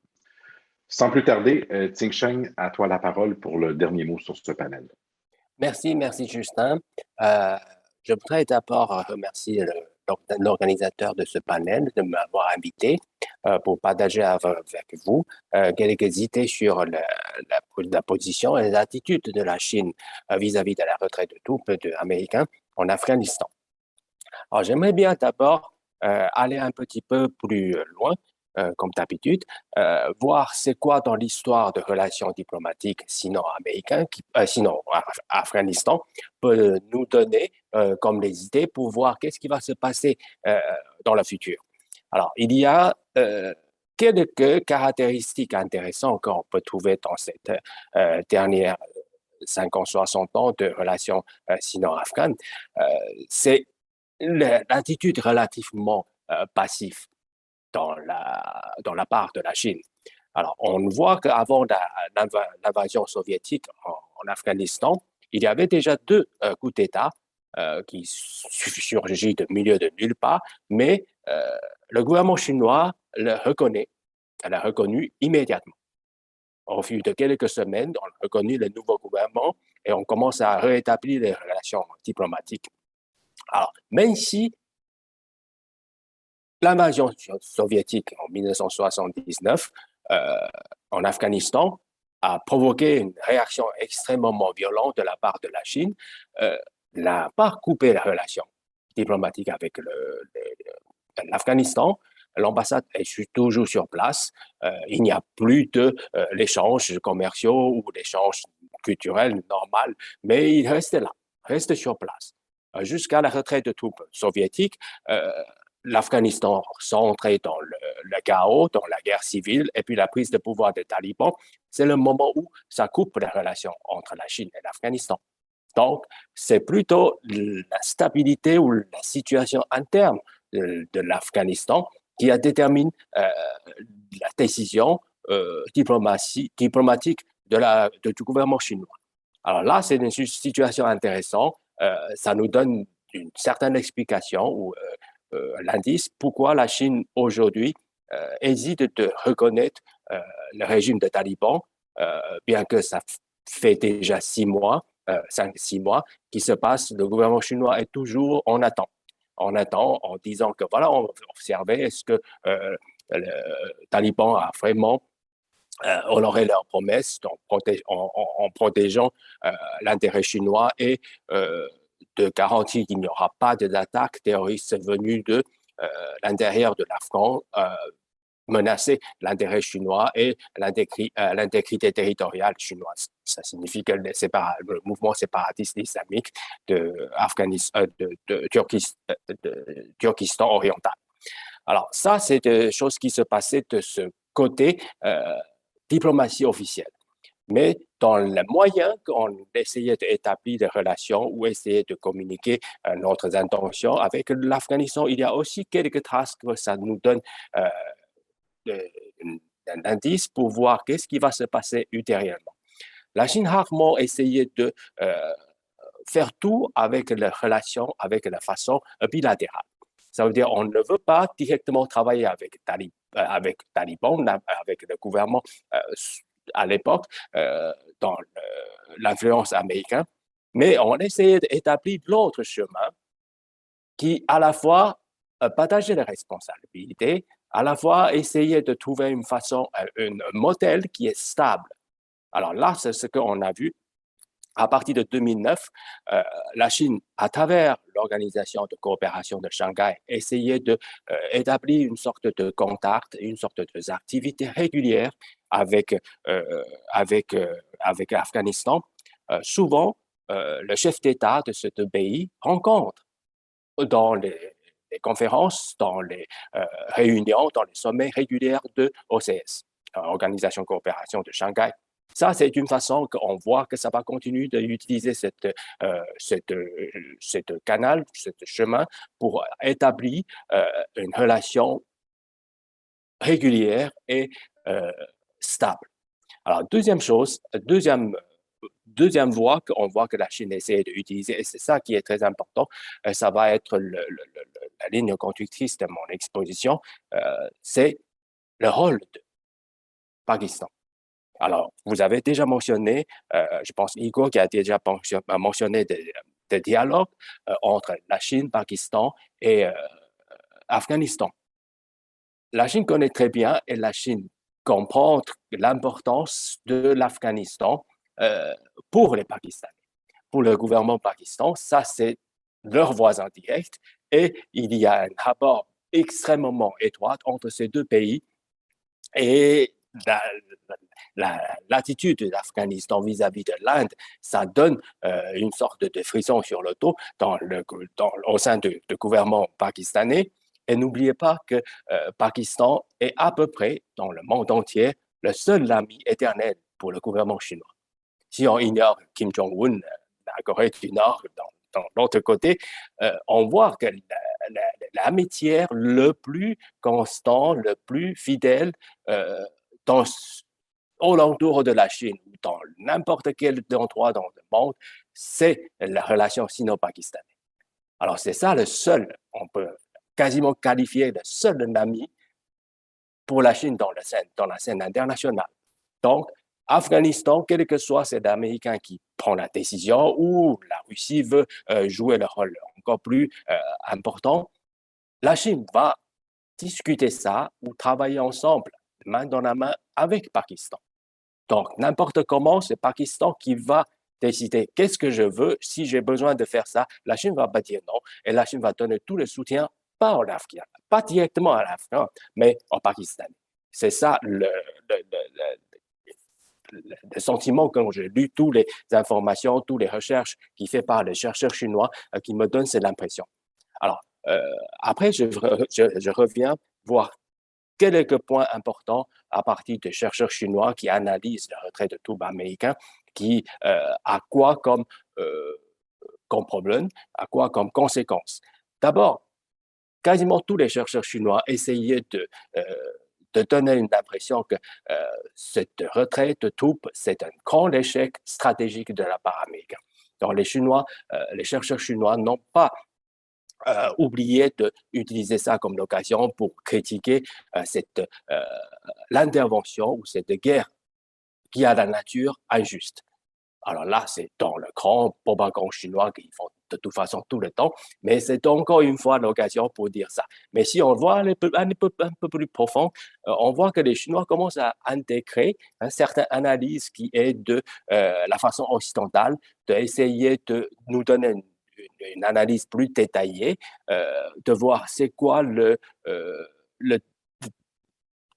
déconnexion entre la stratégie, opération, politique et militaire. Ça, c'est très intéressant. C'est la première fois que j'ai vu que les Chinois essayaient de laisser à côté celui de Sun Tzu, celui de l'art de guerre, mais essayer d'utiliser le système ou le moyen de penser Clausewitz. Alors là, c'est un progrès et je pense que c'est intéressant. Mais bon, bien sûr, pour les Américains, ça va être une humiliation, mais les Chinois vont être plus que contents de dire ça. Alors, deuxième chose, des chercheurs chinois essayaient d'évaluer aussi les impacts de ces activités, de ces actes américains vis-à-vis de la Chine. Alors, ce qui préoccupe les Chinois, c'est qu'il devient une sorte de vide dans cette région, mais il ne préoccupe pas autant, pas tant que ce qu'on imagine, et ni trop optimiste non plus. Mais les Chinois préfèrent voir cette situation, cette éventuelle instabilité à partir de l'angle pakistanais. Ça veut dire, est-ce que ça devient une chose importante pour le Pakistan? Est-ce que ça va affecter notre relation avec le Pakistan? C'est là le point central pour les chercheurs chinois. Au lieu de dire, OK, là, il y aura un vide et on va entrer. Non, c'est pour ça le titre que l'exposition a choisi. Est-ce que la Chine va entrer dans les cimetières des empires cette fois? Je pense que la Chine a été mordue une fois, au 8e siècle, à Tang dynastie, quand il y a des conflits avec l'empire islamique, Abbas. C'est déjà suffisamment. C'est déjà suffisamment comme leçon de ne pas entrer dans cette région. Alors ça, c'est la deuxième chose. Mais avec cet impact de préoccupation sécuritaire toujours concentrée sur le mouvement islamique du Turkestan oriental, MITO. Alors ça, est-ce que ça va devenir très grave ou c'est quelque chose qu'on doit vraiment enlever notre l'habitude, travailler ensemble avec le Pakistan et nous-mêmes entrer dans ce pays qui est encore instable pour régler ce problème? Je ne pense pas que la Chine a déjà pris la décision. Et la Chine veut garder encore un peu de temps pour observer et à travers leurs amis, leurs partenaires éternels, le Pakistan, pour voir comment trouver une solution pour régler ce problème. Alors, la Chine est ici, encore une fois, tout comme ce qui se passait avant l'invasion de l'Union soviétique. Ils préfèrent jouer le rôle indirect. Donc, avec ce que Pakistan voit, Pakistan évaluer, les Chinois préfèrent leur faire confiance. Alors, de toute façon, il n'y en a déjà pas beaucoup d'amis qu'on peut faire confiance. Alors, pourquoi encore faire ça pour nous isoler encore plus? C'est ça plutôt l'opinion des chercheurs chinois. Et troisième chose, qui devient de plus en plus comme un pépin ou comme une sorte de réaction automatique permanente, c'est les relations sino-américaines. N'importe où qui passe quelque chose, derrière ça, il y aura un calcul où il y aura un facteur, un élément qui est lié avec l'évolution de rapports, de relations sino-américaines. Alors, les Chinois essayaient de le voir de deux façons. Donc, les Chinois ne veulent pas entièrement dans le côté optimiste, ni entièrement dans le côté pessimiste. Ils essaient de voir deux côtés, thèse, antithèse. Après, on trouvait, peut-être il y aura un consensus ou il y a une conclusion plus complète. Alors, pour les Chinois, les Américains sortent de l'Afghanistan. C'est une bonne chose, mais à la fois, il y a des impacts très négatifs. Alors, comme Joe Biden a déjà évoqué dans son propre justification pourquoi les Américains doivent quitter, la raison qu'il a évoquée, c'est qu'on doit concentrer notre source pour les choses plus importantes. Alors, c'est quoi les choses plus importantes? C'est la compétition avec la Chine et la Russie. C'est ça qui est important. Donc, on ne va pas encore continuer de chaque année jeter des milliards de dollars dans ces endroits qui ne nous apportent rien et affaiblir notre levier dans le reste du monde avec la Chine et avec la Russie. Donc, si les Américains quittent ces régions, qui a moins de l'influence, apparemment, c'est une bonne chose. Mais la pression qui enlève de ces régions, qui se paraîtra dans d'autres endroits, c'est un peu physique, un peu matérialiste, mais des fois, ça marche. Alors, les Chinois déjà prévoient que voilà, quand on peut économiser les défenses, la présence dans l'Afghanistan, les Américains sont capables d'exercer la pression dans leur stratégie Indo-Pacifique. Alors, c'est là que les Chinois attendent, c'est ça que les Chinois voient qu'éventuellement, ils vont provoquer des situations dans le détroit de Taïwan parce qu'on a de plus en plus de sources allouées dans ce côté-là. Alors là, c'est des impacts qui sont liés directement avec le changement de la position géopolitique de cette région qui aura l'impact dans l'autre endroit. Alors, deuxième chose, c'est les Chinois aussi veulent voir est-ce qu'il y a éventuellement la possibilité de continuer d'avoir la coopération. Alors, bien qu'il y a depuis longtemps cette hostilité ou cette rivalité entre la Chine et les États-Unis dans plusieurs différentes choses. Mais on voit que le gouvernement chinois n'écarte jamais la possibilité d'avoir dialogue avec les Américains. Par exemple, dans le sujet du changement climatique, on voit que la Chine est prête à s'asseoir ensemble avec les Américains pour discuter quelque chose. Alors, dans les affaires de région, dans les affaires de stabilité Afghanistan, dans les sujets antiterroristes, les Chinois sont prêts à négocier ou à coopérer avec les Américains. Alors, il y a déjà des négociations où il y a déjà des rencontres entre la Chine, les États-Unis et la Russie qui parlaient de comment régler ce problème ou comment on peut travailler ensemble si ça se passe quelque chose. Au moins, on sait, voilà, il y a qui on peut parler et il y a quelque chose qui sont là, qui est lié avec les rapports des grandes puissances. La Chine avec la Russie, là, il n'y en a pas de problème, mais la Chine veut être là pour assurer que, voilà, je suis une partie prenante dans cette négociation. Il n'y aura plus de chance que les Américains disent « Voilà, j'ai décidé de faire ça, j'y vais unilatéralement ». Alors, dans ce cas, la Chine est contente de jouer ce rôle parce que dans cette trialogue, la Chine essaie de faire venir encore une fois leur partenaire éternel, Pakistan. Donc, Pakistan a pris le rôle dans ces rencontres-là. Et n'oubliez pas qu'il y a un grand projet de nature, grand stratégique que la Chine est en train de promouvoir, c'est la route et la ceinture initiative.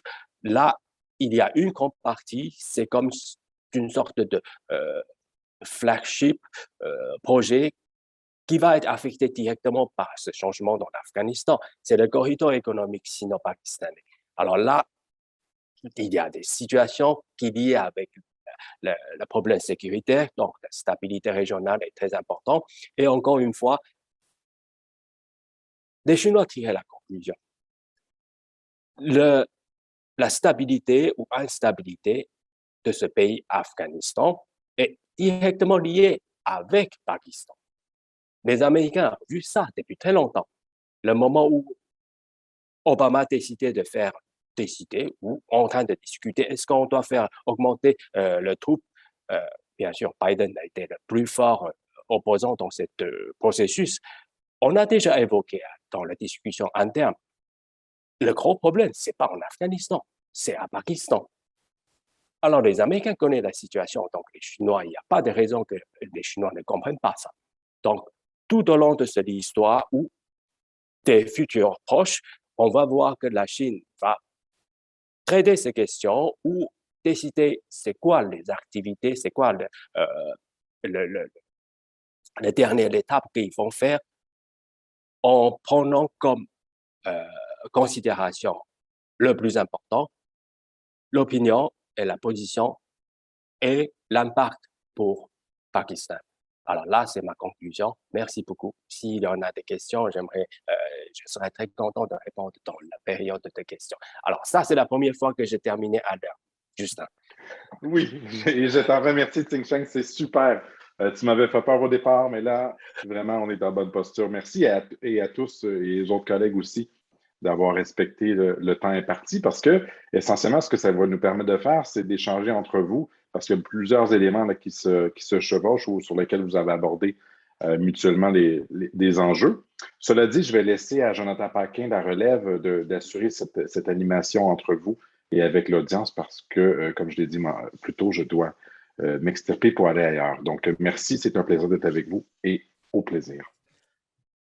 Merci, Justin. Merci à nos 4 conférenciers. Thank you very much. It was a great panel. Merci énormément. C'était un panel très intéressant. J'ai beaucoup appris sur de nombreuses questions.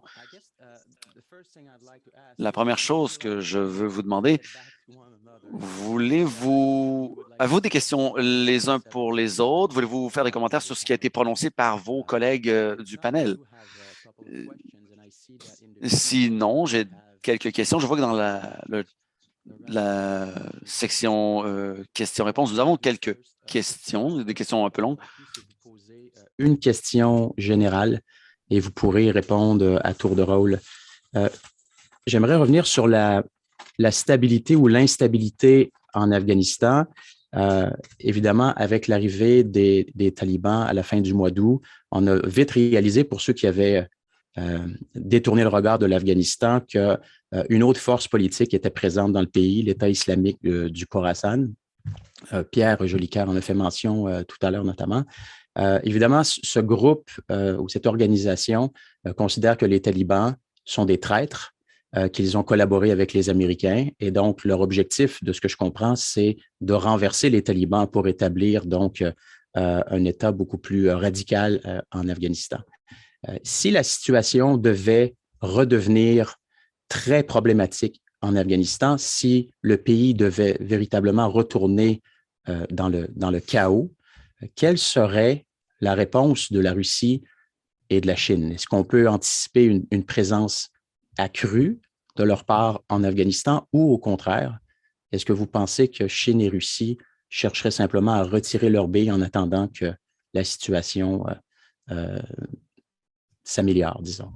Donc, à tour de rôle, ceux qui souhaitent intervenir, j'aimerais vous entendre là-dessus. Je vais peut-être commencer pour la Russie, si jamais tu le permets, Jonathan. Bien sûr.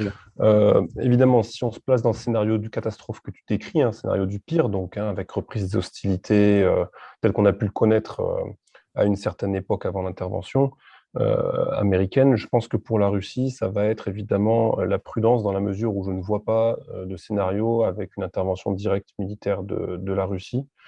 Je vois en revanche un réflexe qui serait celui du cordon sanitaire à travers la fortification du Tadjikistan, ce qui a déjà été entrepris, ça a été décrit précédemment. Consolidation du dispositif militaire, probablement augmentation d'ailleurs des capacités militaires. Potentiellement l'approvisionnement de proxy, enfin de soutien, en tout cas de gens que les Russes considéraient comme les plus fréquentables ou les moins pires, avec qui il serait possible de discuter dans le conflit afghan, avec un soutien peut-être militaire indirect, mais je ne vois pas de scénario avec, comme je l'ai dit, une entrée directement pour des raisons qu'on comprend tous. Je veux dire, c'est pas possible. Une variante de ce scénario, mais qui interviendrait probablement dans un deuxième temps, si jamais après qu'on ait eu une période d'escalade très forte et peut-être ensuite une phase un peu plus plateau peut-être dans ce conflit. Moi, je n'exclus pas l'intervention de milices militaires privées russes du type Wagner, mais ça supposerait qu'il y ait des intérêts économiques russes forts sur place. Pour l'instant, ce n'est pas le cas. Mais si en revanche, les acteurs économiques russes arrivent à se projeter entre-temps, par exemple avant un tel scénario, donc on est vraiment dans une forme très hypothétique, on ne peut pas exclure l'intervention de milices privées de type Wagner pour garantir les intérêts économiques russes, mais leur impact sur le conflit resterait mineur, puisque à mon avis, il serait cantonné à la protection de certains sites jugés sensibles par leurs bienfaiteurs et qui ne prendraient probablement pas part à des dynamiques internes intra-afghanes qui sont un peu étrangères. Voilà, de manière assez schématique, un peu mon avis sur la question. Merci beaucoup, Igor. Est-ce que Pierre aimerait ajouter quelque chose? En fait, je partage l'analyse de mon collègue Igor. Je ne vois pas, moi, dans l'immédiat ou même à long terme, une volonté de la Russie de s'impliquer militairement directement en Afghanistan. Donc, certainement qu'il va vouloir renforcer les dispositifs sécuritaires sur la frontière, mais possiblement, la Russie pourrait chercher à soutenir par l'envoi de matériel militaire, soutenir les forces d'opposition à ce groupe qui prendrait les rênes du pouvoir en Afghanistan et possiblement soutenir les talibans, si c'était le scénario, parce que je suppose que les talibans, dans ton scénario, ne seraient pas complètement éliminés et continueraient à se battre contre le groupe armé État islamique. Donc, dans ce scénario, la Russie pourrait, ce serait un revirement de situation assez spectaculaire, mais la Russie pourrait se porter là, comme défenseur ou comme soutien matériel et possiblement diplomatique pour les talibans. Mais au-delà de cela, je pense que la première réponse a déjà été assez complète. Merci, Pierre. Niva et Tingshang, what would China do in case where... Et Tingshang, qu'est-ce que ferait la Chine si jamais il y avait un retour d'une situation chaotique en Afghanistan? Niva, d'abord, si vous voulez prendre la parole, voulez-vous répondre à la question? Je crois qu'à l'heure actuelle, comment percevons-nous les talibans? Eh bien, ils sont privés de beaucoup d'éléments ici. La reconnaissance internationale, premièrement. Deuxièmement, manque d'argent.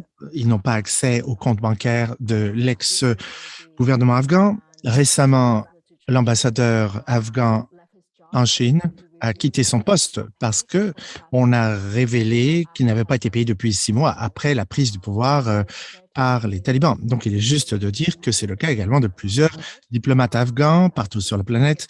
Les talibans n'ont pas d'accès à l'argent. Personne n'a accès, bien sûr, aux comptes bancaires du gouvernement afghan. Il s'agit là d'éléments pratico-pratiques et donc les talibans sont toujours en cavale d'une certaine façon, ils bougent. On a démontré qu'ils n'ont pas une bonne relation avec leurs voisins.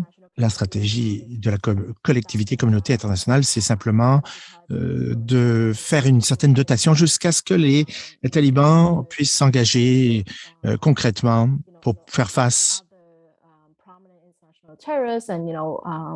au terrorisme international qui sévit dans la région.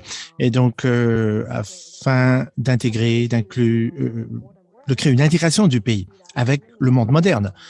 En même temps, nous voyons qu'en Chine, et c'est le cas de la communauté internationale, on reçoit une aide minimale et c'est la stratégie. Maintenant, si des conflits ultérieurs vont sévir entre les talibans et d'autres groupes au pays, cela dépendra des talibans. Ça va dépendre s'ils vont continuer cette politique ou non relativement à établir des liens avec le reste du monde. Merci beaucoup, Niva Tingshang. Je pense que c'est encore dans la logique de ce que le gouvernement chinois pense, c'est s'il y aura une instabilité ou un chaos au sein de l'Afghanistan, le premier ou celui qui va être affecté le plus, tout comme il y a des flux de réfugiés qui vont entrer directement, immédiatement en Pakistan. Et la stabilité à l'intérieur de Pakistan va être affectée aussi. Le Pakistan est un pays qui a l'air très militarisé, très autoritaire, mais il y a beaucoup d'éléments instables au sein du pays aussi. Alors, c'est aussi pour cette raison que ce projet de corridor économique a rencontré beaucoup de difficultés. Donc, l'instabilité afghane va être directement affectée, la stabilité pakistanaise. Et pour le grand projet ou pour la grande stratégie des géopolitiques chinoises, ça devient un effet négatif qui va renforcer dans l'autre sens que les Américains ont continué d'utiliser l'influence de l'Inde pour endiguer la Chine. Donc ça, c'est des choses que les Chinois vont être très attention, mais dans la condition qu'on fait confiance à Pakistanais, le gouvernement pakistan est capable de réagir, capable de trouver des solutions et les Chinois, derrière le rideau, donner des soutiens. Et ça, c'est plutôt la façon que j'ai imaginé que le gouvernement chinois va adopter comme méthode le plus adéquate pour réagir à cette éventualité. Merci. D'accord, merci. Je vais me tourner maintenant du côté des questions que nous avons reçues des gens qui assistent à la conférence. Peut-être une première question. Je vais la lire lentement pour que la traduction puisse se faire sans trop de difficulté. Alors, la question est la suivante. Elle est rédigée par Jean-Noël Bérubé. Alors, il écrit « La Chine, la Russie et l'Iran viennent d'entamer aujourd'hui, le 21 janvier, des exercices militaires conjoints avec des unités navales et aériennes de 3 jours dans l'océan Indien. Le but de l'exercice, c'est ce qu'il écrit, c'est la prévention du piratage maritime. Donc, est-ce que cette association militaire actuelle entre ces 3 pays devrait être préoccupante pour l'OTAN? Et il ajoute, ces 3 pays ont des frontières communes avec l'Afghanistan. Donc, est-ce que, évidemment, on est dans l'actualité ici, l'actualité chaude. Est-ce que quelqu'un a eu le temps de réfléchir à ça? Quelqu'un a été au courant de ces exercices militaires? Si oui, je serais bien curieux d'entendre votre point de vue là-dessus. Je peux tenter une réponse, Jonathan, si tu m'y autorises. Oui, bien sûr. Bon, c'est des exercices qui étaient annoncés, hein, c'est pas quelque chose qui est apparu du jour au lendemain, une décision, j'allais dire, sur un coup de tête, c'est des choses qui se prévoient longtemps en avance. Moi, ça m'appelle plusieurs remarques. D'abord, sur le timing. Ça intervient alors que le président iranien termine sa première visite d'État en Russie, une visite de 3 jours, le président Raïssi qui était à Moscou. Et ça intervient aussi alors qu'il y a des discussions qui se poursuivent à Vienne, hein, pour tenter de ressusciter le JCPOA, en tout cas de trouver un JCPOA+, ou .1, je ne sais pas comment on pourrait l'appeler. Hein. Évidemment, ce sont des discussions très dures qui sont engagées depuis plusieurs semaines, pour ne pas dire plus. Hein.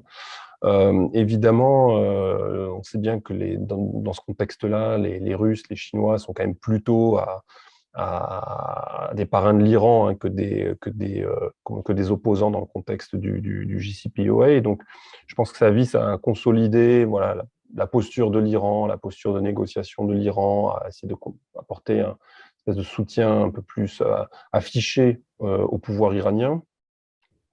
Sur l'aspect purement naval, moi, je note que ce sont des exercices qui existent d'abord au niveau bilatéral entre les différentes marines, soit la marine russe avec la marine iranienne ou la marine russe, évidemment, à plus forte raison que la marine chinoise, une coopération très intense. C'est avec l'Union soviétique puis la Russie ont vendu du matériel militaire naval, pour ne citer que celui-ci, à la Chine, mais également à l'Iran. Donc, il y a une tradition, j'allais dire, une compréhension à minima dans ce niveau-là. Sur la zone qui concernait l'océan Indien, je ne pense pas que l'OTAN ait vraiment besoin de s'en occuper. En tout cas, l'OTAN a d'autres soucis en ce moment que ce qui se passe dans l'océan Indien, à mon avis.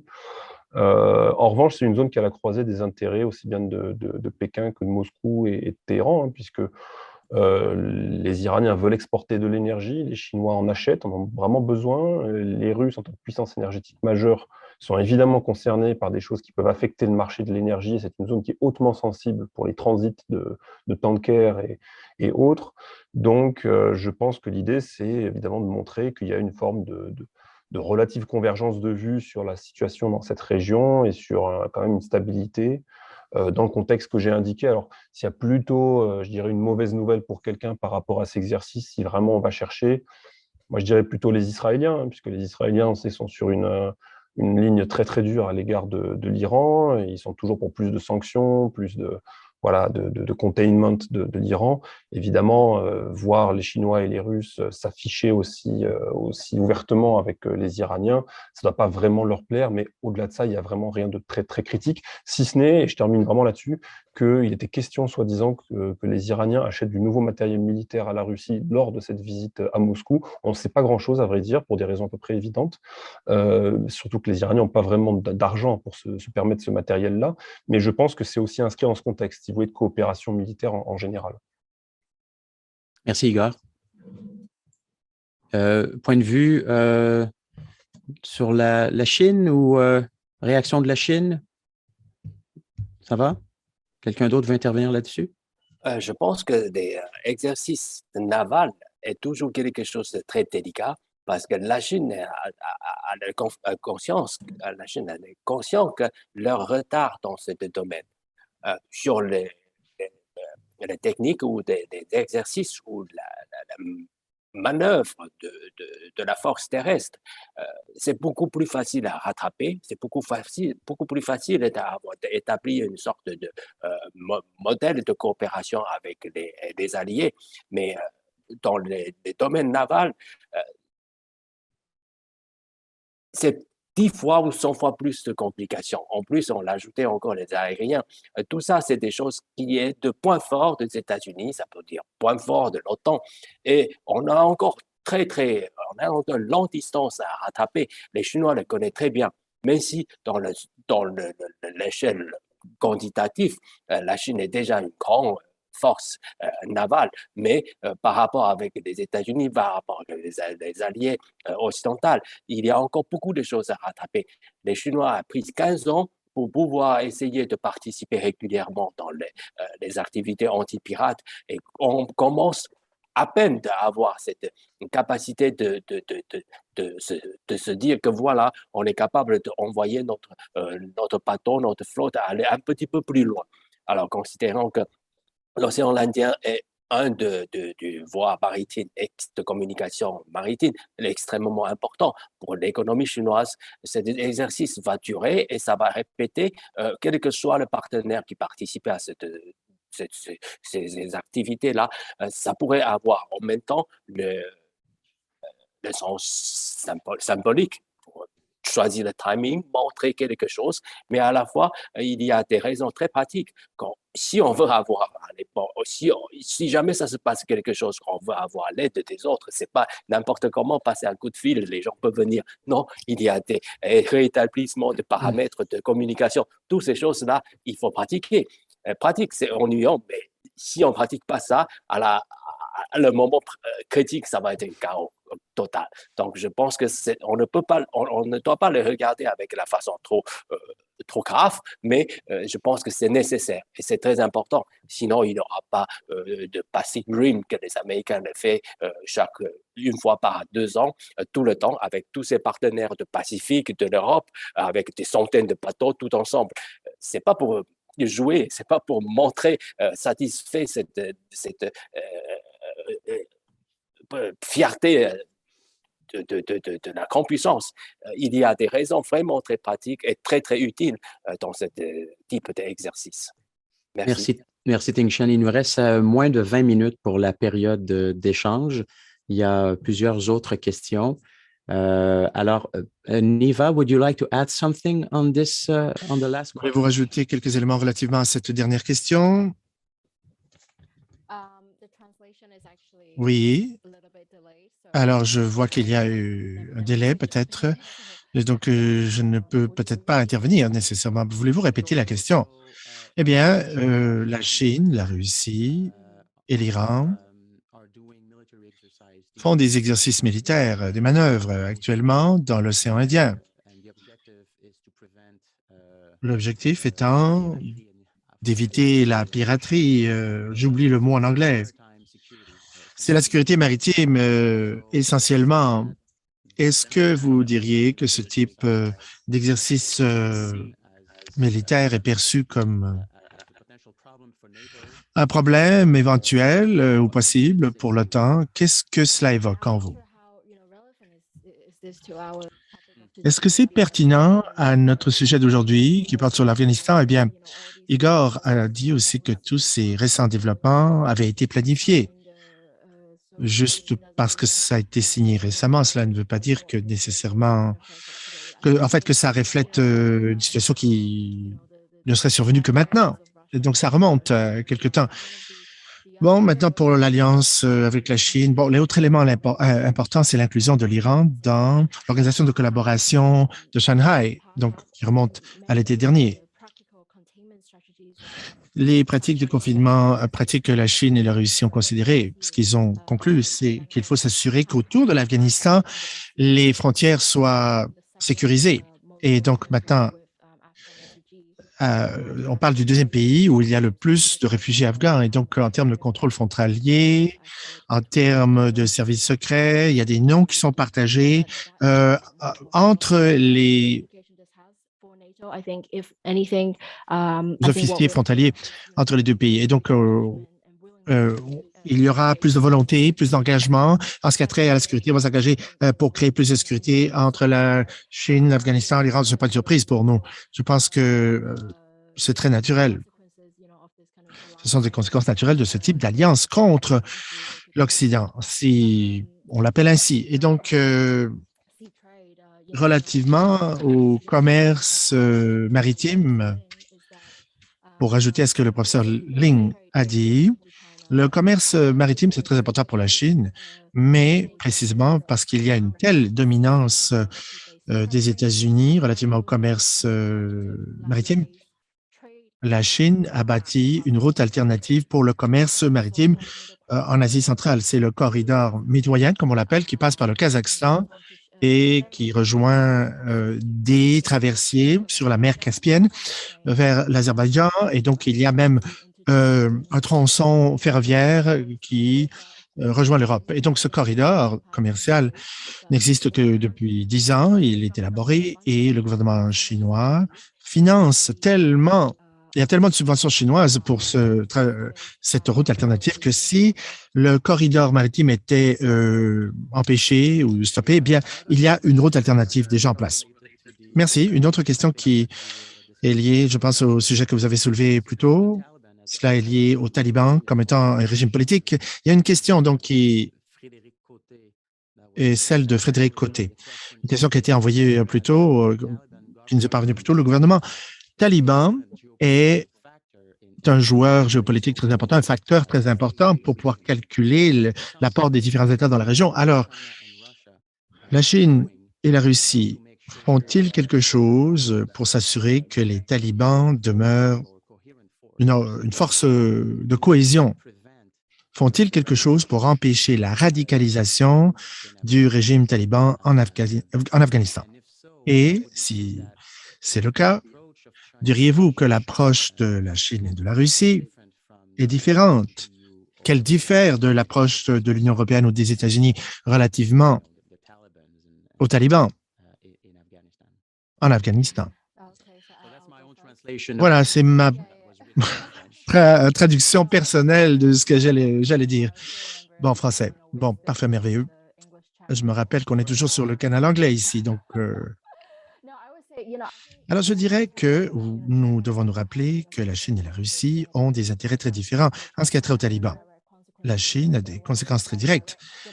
Il y a des demandes, des exigences très directes, ce qu'il exige des talibans, tandis que pour la Russie, en fait, c'est à des milliers de miles de la Russie.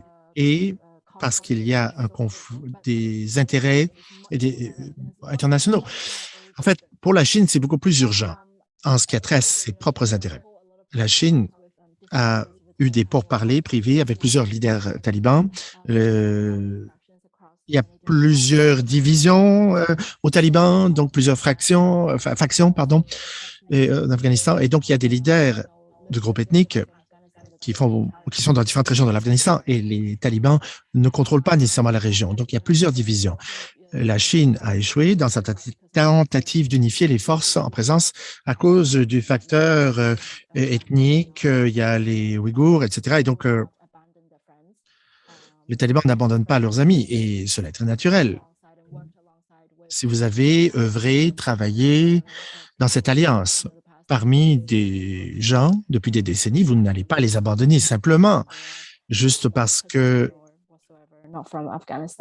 ils ne proviennent pas de l'Afghanistan. Pour la Russie, c'est pour parler... En fait, il y a moins d'immédiateté dans la mesure où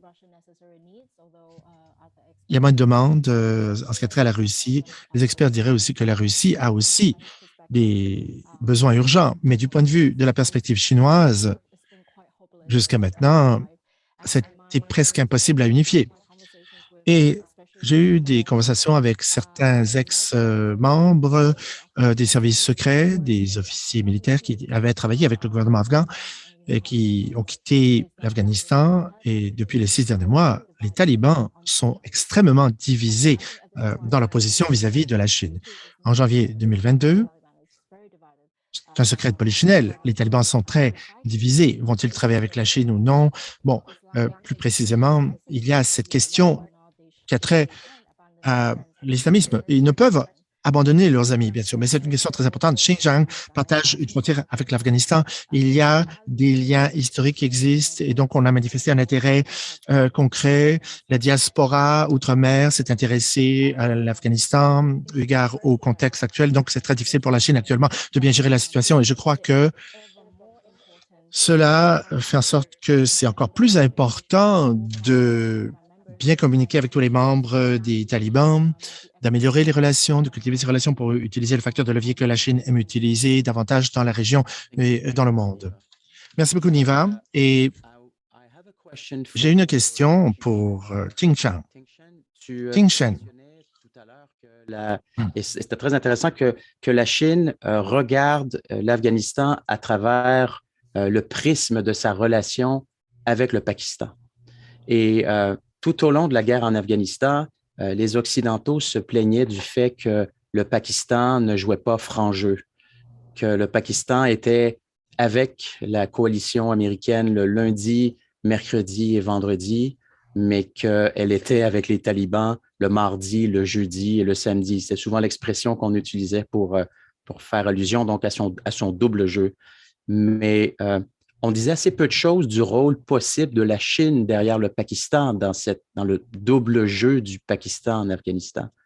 Est-ce que vous êtes en mesure de nous donner plus d'informations sur ce que faisait la Chine dans sa relation avec le Pakistan, peut-être pour nuire d'une façon ou d'une autre aux intérêts américains en Afghanistan? Parce qu'on ne doit pas uniquement concentrer notre regard autour de Afghanistan.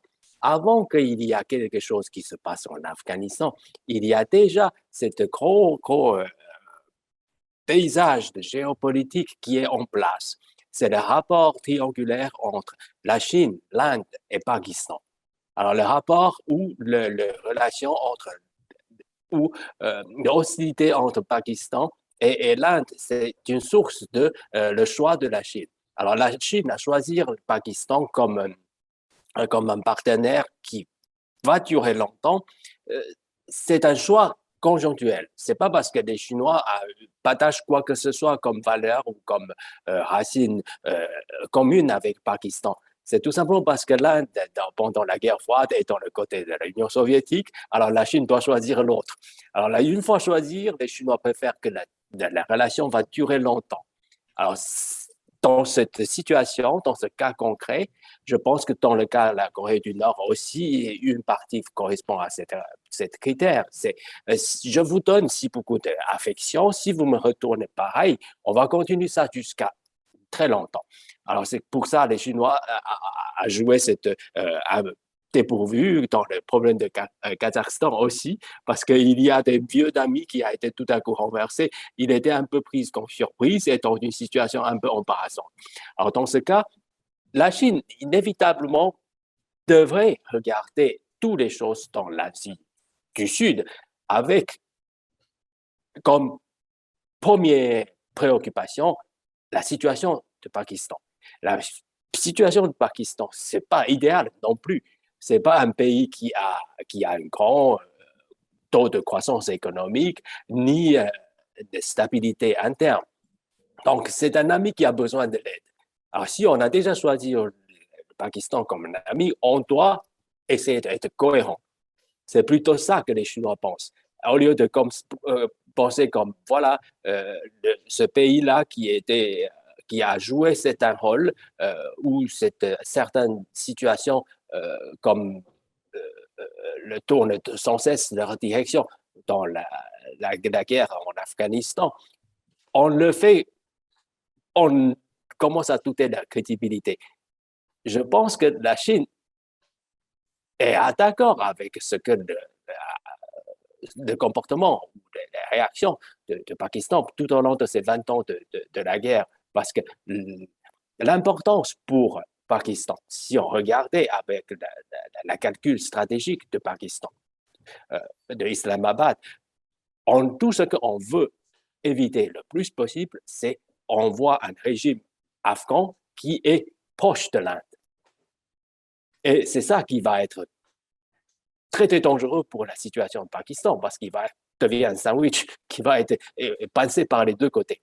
Alors, les Américains ont une réputation, tout comme moi, j'ai une réputation de toujours parler trop longtemps, de passer tout le temps dans le séminaire. Les Américains ont des réputations d'utiliser un partenaire et quand c'est fini, on le jette. Vous voyez? Alors ça, c'est ce que les gens, tout le monde a déjà ça comme des situations, et tout le monde a ça comme consensus. Alors, les Pakistanais ne font pas confiance aux Américains. Ils ne vont pas faire les efforts ou contribuer leurs efforts sincèrement dans ce que les Américains leur demandent.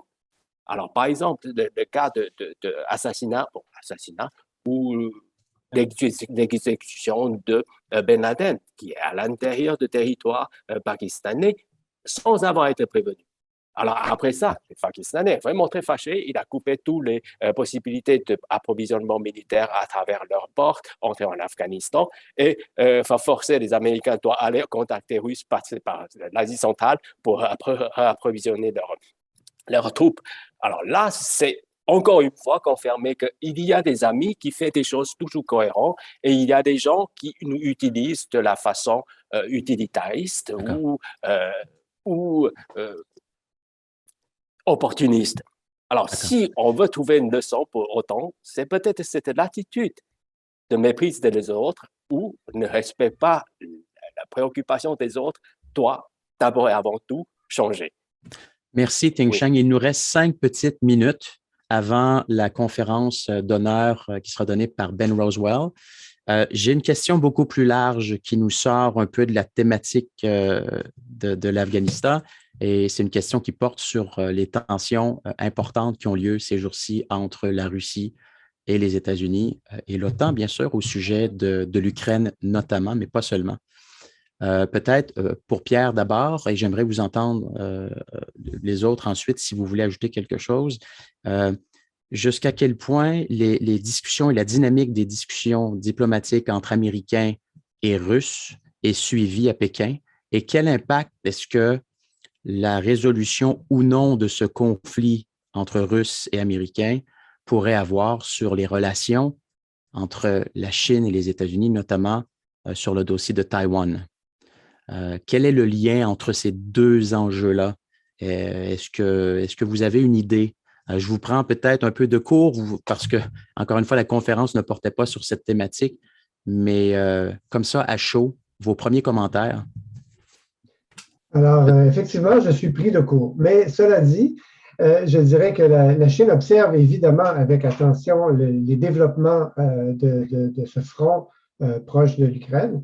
Et je crois que ça peut être une opportunité pour la Chine de voir que les tensions entre la Russie et les pays membres de l'OTAN, ça offre des opportunités pour la Chine. Mais au-delà de la synchronicité, hein, je pense qu'il y a une question de timing ici, de synchronicité, la Chine qui a aussi ses propres tensions avec le monde occidental, notamment avec Taïwan et aussi Hong Kong et aussi d'autres enjeux qui sont spécifiques à la Chine. Alors, peut-être qu'elle pourrait profiter de l'occasion pour accroître la pression sur ces autres défis qui sont spécifiques à la Chine, sachant que les pays occidentaux sont présentement mobilisés et entièrement concentrés sur le front ukrainien. Donc, au-delà de cela, je n'ai pas beaucoup de commentaires à formuler pour l'instant. Je n'ai pas préparé. Merci, je connais moins les perspectives chinoises. Merci, Pierre. Il nous reste 2 minutes. Quelqu'un aimerait ajouter ou donner sa perspective sur cet enjeu et sur le lien entre ces deux enjeux? Parce que je suis taïwanais, donc je pense que j'ai l'obligation de dire quelque chose. Il me semble, je soupçonne, donc ce n'est pas très scientifique non plus, est-ce qu'il y a quelque chose qui est en train de négocier ou qui est en train de orchestrer sous la table dès le commencement? Alors, n'oubliez pas que les situations de l'Ukraine, bon, ça se passait depuis très longtemps et tout à coup, ils se réchauffaient. Mais les situations avec Taïwan, ça fait partie de la grande stratégie des Américains dans l'Indo-Pacifique. Donc, dès le commencement qu'on a ce grand projet, ce n'est pas de Biden, c'est à partir de Trump, on a déjà ça. On veut essayer d'utiliser Taïwan comme un enjeu pour affaiblir la Chine. Ça, c'est déjà fait et c'était déjà avoir une série de travail ensemble avec ça. Alors, est-ce que c'est parce que la Chine a senti qu'il y a la pression? Il y a cette pression qui est devenue de plus en plus difficile, non seulement à l'extérieur dans les conditions, dans l'environnement géopolitique. Mais à l'intérieur de la Chine, ça commence à donner l'impression que les autres qui commencent à critiquer Xi Jinping, vous êtes trop faible vis-à-vis de la Chine. Regardez, le gouvernement chinois qui devient de plus en plus indépendantiste, et vous n'avez rien fait. Vous êtes en train de laisser Taïwan partir à l'aide des Américains. Alors, en 30 secondes, Ting Shen? Oui, peut-être il y a ça, et dans la négociation, ou dans la rencontre, ou dans le party anniversaire avec Poutine, Xi Jinping a de me faire une petite demande. Est-ce que vous faites quelque chose pour alléger la pression que j'ai eue ici? Maintenant, c'est moi qui est en train de reçu tous les fables des Américains. Tu m'aides quelque chose? Et c'est ça qui n'est pas scientifique, mais ça se peut. On ne sait jamais qu'est-ce qui se passe derrière ou dans les conversations privées. Ting Shen, merci pour cette réponse. Nous devons malheureusement nous quitter. C'est la fin de ce premier panel. Alors, Igor Delanoë, Pierre Jolicoeur, Niva Hao, Ting Shen Ling, merci infiniment d'avoir participé à ce premier panel. C'était très instructif, très intéressant. Je sais qu'on est tous très occupés et donc que vous ayez pris le temps d'être avec nous aujourd'hui au réseau d'analyse stratégique, ben, ça nous fait chaud au cœur et on vous remercie. Thank you very much for your participation. It was great. Merci beaucoup.